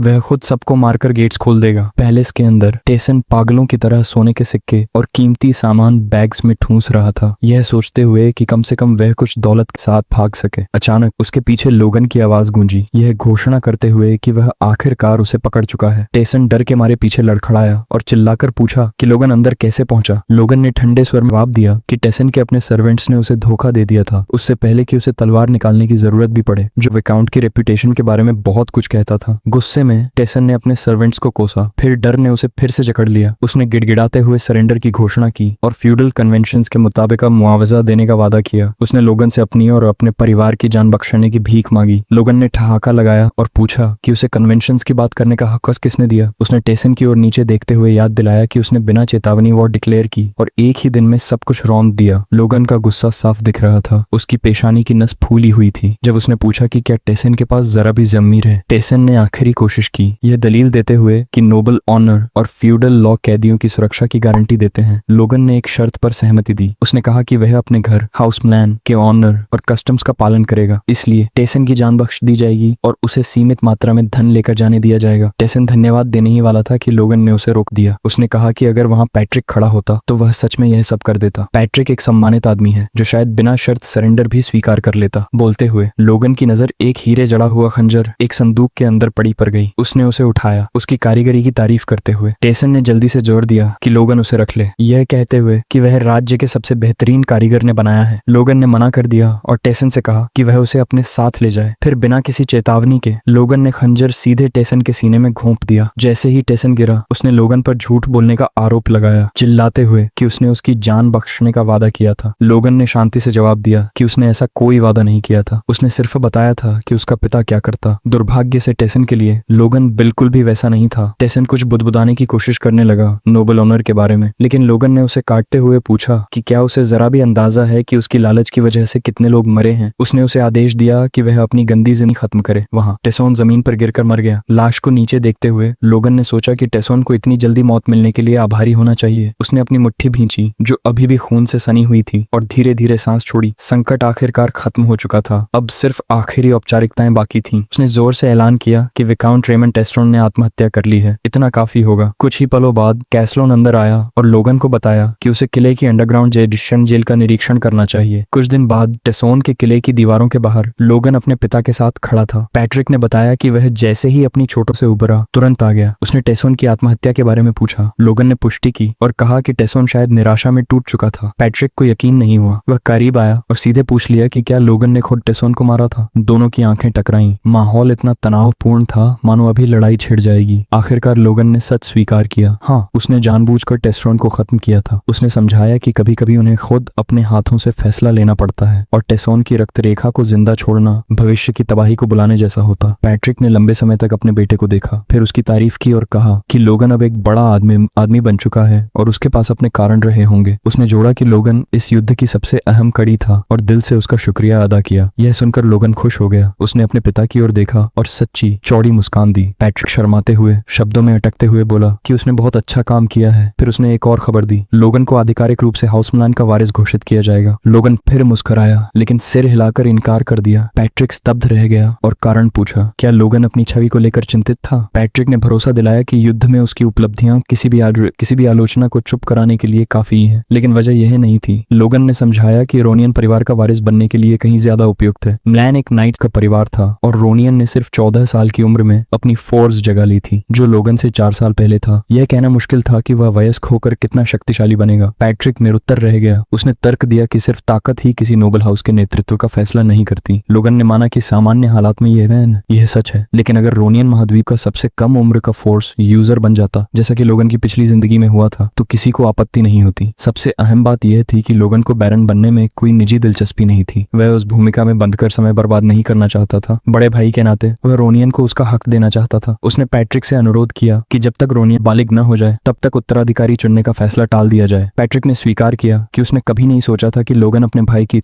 इतनी परवाह करता है, लेकिन वह मान गया। फैसला 5 साल के लिए टाल दिया गया, जब तक रोनियन वयस्क न हो जाए। लोगन ने अपने पिता को धन्यवाद दिया। फिर भी पैट्रिक ने जोर दिया कि उसे एक और इनाम दिया जाएगा। वे हवेली लौटेंगे और युद्ध की लूट का हिसाब लगाएंगे जो शायद कई लाख सोने के सिक्कों तक पहुंचेगी। लेकिन लोगन के चेहरे के भाव देखकर साफ था कि उसके मन में कुछ और ही चल रहा है। अचानक एक गार्ड ने चिल्लाकर फाटक खोलने को कहा। म्लैन नाइट्स लौट आए थे। शहर के लोग तुरंत इकट्ठा हो गए, अविश्वास से बुदबुदाते हुए। उन्हें यकीन नहीं हो रहा था कि सेना मुश्किल से एक हफ्ते में लौट आई और युद्ध कथित तौर पर सिर्फ एक दिन में खत्म हो गया। 2 आदमी इस पर चर्चा करने लगे। एक ने जोर से पूछा कि यह मुमकिन कैसे हुआ? क्या म्लैन नाइट्स हमेशा से इतने ताकतवर थे? दूसरे ने आवाज धीमी कर ली और पूछा कि क्या उसने अफवाहें सुनी हैं कि यह सब युवा मास्टर लोगन म्लैन की वजह से हुआ। उसने कहा कि जो सैनिक पहले लौटे थे उनके मुताबिक लोगन की मर्सनरी टुकड़ियों ने पूरी लड़ाई पलट दी। वे दुश्मन के पीछे ऐसे प्रकट हुए से उन्होंने सब कुछ पहले से भांप लिया हो। एक और आदमी ने जोड़ा कि दुश्मन किसी अजीब नए हथियार से पूरी तरह मिटा दिए गए और खुद लोगन ने एक हाई रैंकिंग नाइट को हरा दिया। एक युवा महिला ने पूछा कि क्या यंग मास्टर हमेशा से इतना असाधारण था? किसी ने जवाब दिया कि उसे तो हमेशा लगता था लोगन बस मजाक करता रहता है। धीरे धीरे भीड़ ने सब जोड़ना शुरू किया। शायद वह मॉन्स्टर मीट जो उसने पहले खरीदा था बेकार नहीं था। शायद लड़का हमेशा से किसी बहुत बड़े प्लान की तैयारी कर रहा था। कुछ ने तो फुसफुसाकर कहा कि लोगन शायद शुरू से ही अभिनय कर रहा था। यह सोचकर सब सिहर उठे। वे उसकी तारीफ करने लगे, कहते हुए कि जीनियस लोग सच में अलग स्तर पर जीते हैं, खासकर अब जब वह फोर्स यूजर बन चुका था। लोगन ने हर शब्द सुना और शर्म से पानी पानी हो गया। रोनियन ने पूछा कि इतनी तारीफ सुनकर कैसा लग रहा है? लोगन ने झेंपते हुए कहा कि उसे बस शर्मिंदगी हो रही है और भाई से कहा कि बढ़ा चढ़ाकर मत बोलो। लेकिन रोनियन अड्डा रहा। यह बिल्कुल भी बढ़ा चढ़ाकर नहीं था। सब सच कह रहे थे और उसे कम से कम उन लोगों के लिए मुस्कुराना चाहिए जो उसे जिंदा देखकर इतने खुश हैं। थोड़ी देर सोचने के बाद लोगन ने कोशिश करने का फैसला किया। उसने जो हीरोइक स्माइल समझी थी उसे जबरदस्ती चेहरे पर लाया। हकीकत में वह किसी ऐसे इंसान जैसा लग रहा था जो दौड़ते हुए पेट की जोरदार तकलीफ रोकने की कोशिश कर रहा हो। सच कहें तो वह या तो रिच मैकगी जैसे किसी अमीर सनकी जैसा दिख रहा था या खुद मेडुसा जैसा। जैसे ही भीड़ ने लोगन की मुस्कान देखी सब जम गए। उन्हें पूरा यकीन यकीन हो गया कि वह अब उनके सिर नंगे हाथों से कुचल देगा। लोगन, जिसे जरा भी अंदाजा नहीं था कि उसने क्या गलत किया, वहीं उलझन में खड़ा रह गया। रोनियन को अपने बेचारे भाई पर बस तरस ही आया। पैट्रिक ने लोगन की ओर देखा। उसके चेहरे पर सच्चा गर्व साफ झलक रहा था। फिर उसने आवाज उठाई और ऐलान किया कि अगली तालियां युद्ध के सच्चे चैंपियन के नाम होंगी और भव्य स्वागत आधिकारिक रूप से शुरू हो चुका है। कुछ देर बाद दृश्य किले के बागीचों में बदल गया। लोगन आंगन में घूमता रहा, हैरान कि एक स्वागत समारोह भोर तक कैसे चल सकता है, खासकर उन लोगों के लिए जो अभी अभी युद्ध के मैदान से लौटे थे। दुर्भाग्य से यह शांति ज्यादा देर नहीं टिकी। उसके पीछे से मैरियन ने अचानक उसका नाम चिल्लाया और पूछा कि वह आखिर कर क्या रहा है। रोनियन ने जल्दी से उसका हाथ पकड़ा, उसे शांत करने की कोशिश करते हुए, लेकिन मैरियन ने उसे नजरअंदाज कर दिया। उसने कहा कि उसने सब कुछ सुन लिया है। उसने पूछा कि क्या यह सच है कि लोगन ने उत्तराधिकारी बनने से इनकार कर दिया और वह असल में क्या प्लान कर रहा है। उसने आरोप लगाया कि वह सबको बेवकूफ बना रहा है, लेकिन चेतावनी दी कि वह मूर्ख नहीं है। रोनियन ने माहौल संभालने की कोशिश की और समझाया कि कीरा की गद्दारी ने मैरियन को गहराई से हिला दिया था। लोगन ने कहा कि कोई बात नहीं। मैरियन की ओर मुड़ते हुए उसने सोचा कि भले ही उसके दिल में भी नाराजगी हो, लेकिन कायरोस के उसे छोड़ने के बाद उसकी सारी असली ताकत खत्म हो चुकी थी। वह अब कोई बड़ा खतरा नहीं थी। लोगन ने सोचा कि अगर वह अब भी इसे सावधानी से संभाले तो शायद चीजें ठीक करने का मौका अब भी है। उसने ईमानदारी से स्वीकार किया कि पिछले कुछ महीनों में उसका बर्ताव और वो अविश्वसनीय और शर्मनाक रहा था। उसने कबूल किया कि उसे खुद भी अपने किए पर पछतावा था, जो जलन और हीन भावना से प्रेरित था। यह सुनते ही मैरियन ने रोनियन पर चिल्लाया कि वह शुरू से सही थी और खुद लोगन मान रहा है कि यह सब उसकी साजिश थी। रोनियन ने उसे फिर रोका, विनती करते हुए कि वह रुके। उसने एक बार फिर लोगन से माफी मांगी और कहा कि वह साफ दिमाग से नहीं सोच रही। लोगन ने मैरियन पर लगभग कोई प्रतिक्रिया नहीं दी। इसके बजाय वह रोनियन की ओर मुड़ा और कहा कि ध्यान से सुने, जिसे सच में माफी मिलनी चाहिए थी वह मैरियन नहीं बल्कि रोनियन था। रोनियन चौंक गया और पूछा कि उसका क्या मतलब है। लोगन ने समझाया कि लौटने के बाद से वह बिना सही वजह बताए माफी मांगता रहा। सालों से उसके भीतर जो पछतावा और कायरता थी, उनका सामना करना आसान नहीं था। रोनियन ने जोर देकर पूछा कि वह असल में किस बारे में बात कर रहा है। आखिरकार लोगन ने सच कबूल किया। उसने कहा कि सालों तक वह चुपचाप रोनियन से नफरत करता रहा। उसने माना कि अपनी कमजोरी छिपाने के लिए वह अपने छोटे भाई से ईर्ष्या करता रहा। वे दयनीय साल उसे शर्म से भर देते थे। अब उसे सच में पछतावा था। उसने गहराई से झुककर रोनियन से सच्चे दिल से माफी मांगी। रोनियन उसे चुपचाप घूरता रहा। लोगन अभी भी झुका हुआ कड़वाहट से सोच रहा था कि अच्छे काम कभी पुराने पाप नहीं मिटाते और उसने बेवजह उम्मीद की थी। तब रोनियन बोला। उसने कहा, कोई बात नहीं। लोगन हैरानी से जम गया। रोनियन ने आगे समझाया कि उसे विश्वास था कि अगर वह लोगन के साथ दयालु रहेगा तो चाहे लोगन कभी ठंडा क्यों ना हो जाए, वह भाई जिसे वह याद करता है वापस आ जाएगा। फिर वह मुस्कुराया, ऐसी मुस्कान जो किसी भी बड़े आदमी को रुला दे। लोगन की छाती में गर्माहट भर गई। उसने सोचा कि उसने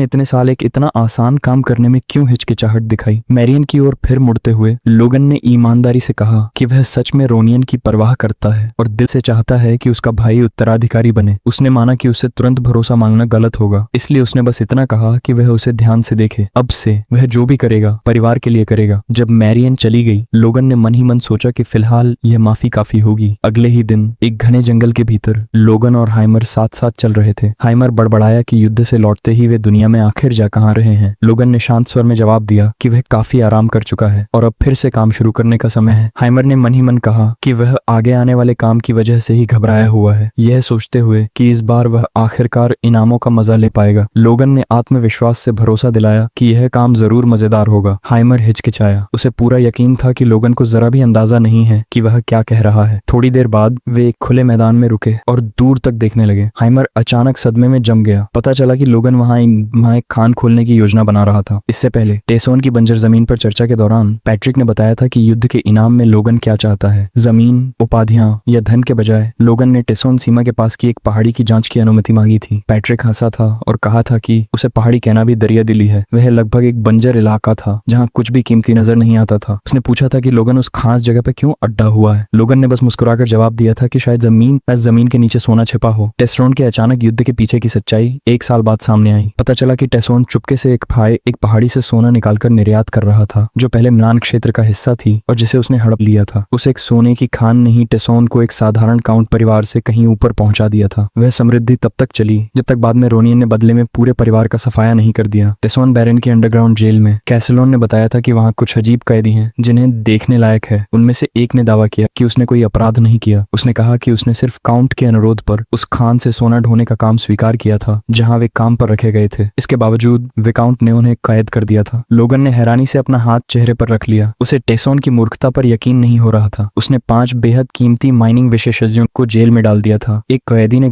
घबराकर पूछा कि क्या लोगन उनकी तरफ से गुस्से में है। असल में लोगन की व्यापारी प्रवृत्ति जाग चुकी थी। उसे एहसास हुआ कि वह एक बहुत बड़े और अप्रत्याशित व्यापारिक मौके पर ठोकर खा चुका है। बूढ़ा कैदी शक की नजर से लोगन को देखता रहा, सोचता हुआ कि यह किस तरह का इंसान है। लेकिन लोगन के विचारों में टेसोन के साथ हालिया युद्ध सिर्फ एक छोटी लहर से बचने जैसा था। असली आपदा अभी सामने थी। 1 साल में राजा सैमुअल ग्रैंडिया अचानक मर जाएगा। वही घटना 3 राजकुमारों के बीच एक भयानक संघर्ष छेड़ देगी, जो राज्य को 3 साल के गृह युद्ध में झोंक देगी। उस दौरान राज्य की सैन्य ताकत बुरी तरह कमजोर हो जाएगी और उसके संभलने से पहले ही साम्राज्य का आक्रमण पूरी ताकत से शुरू हो जाएगा। वह घटनाक्रम अंततः पूरे राज्य को नष्ट कर देगा। चूंकि मिलान परिवार किसी भी राजनीतिक गुट से जुड़ा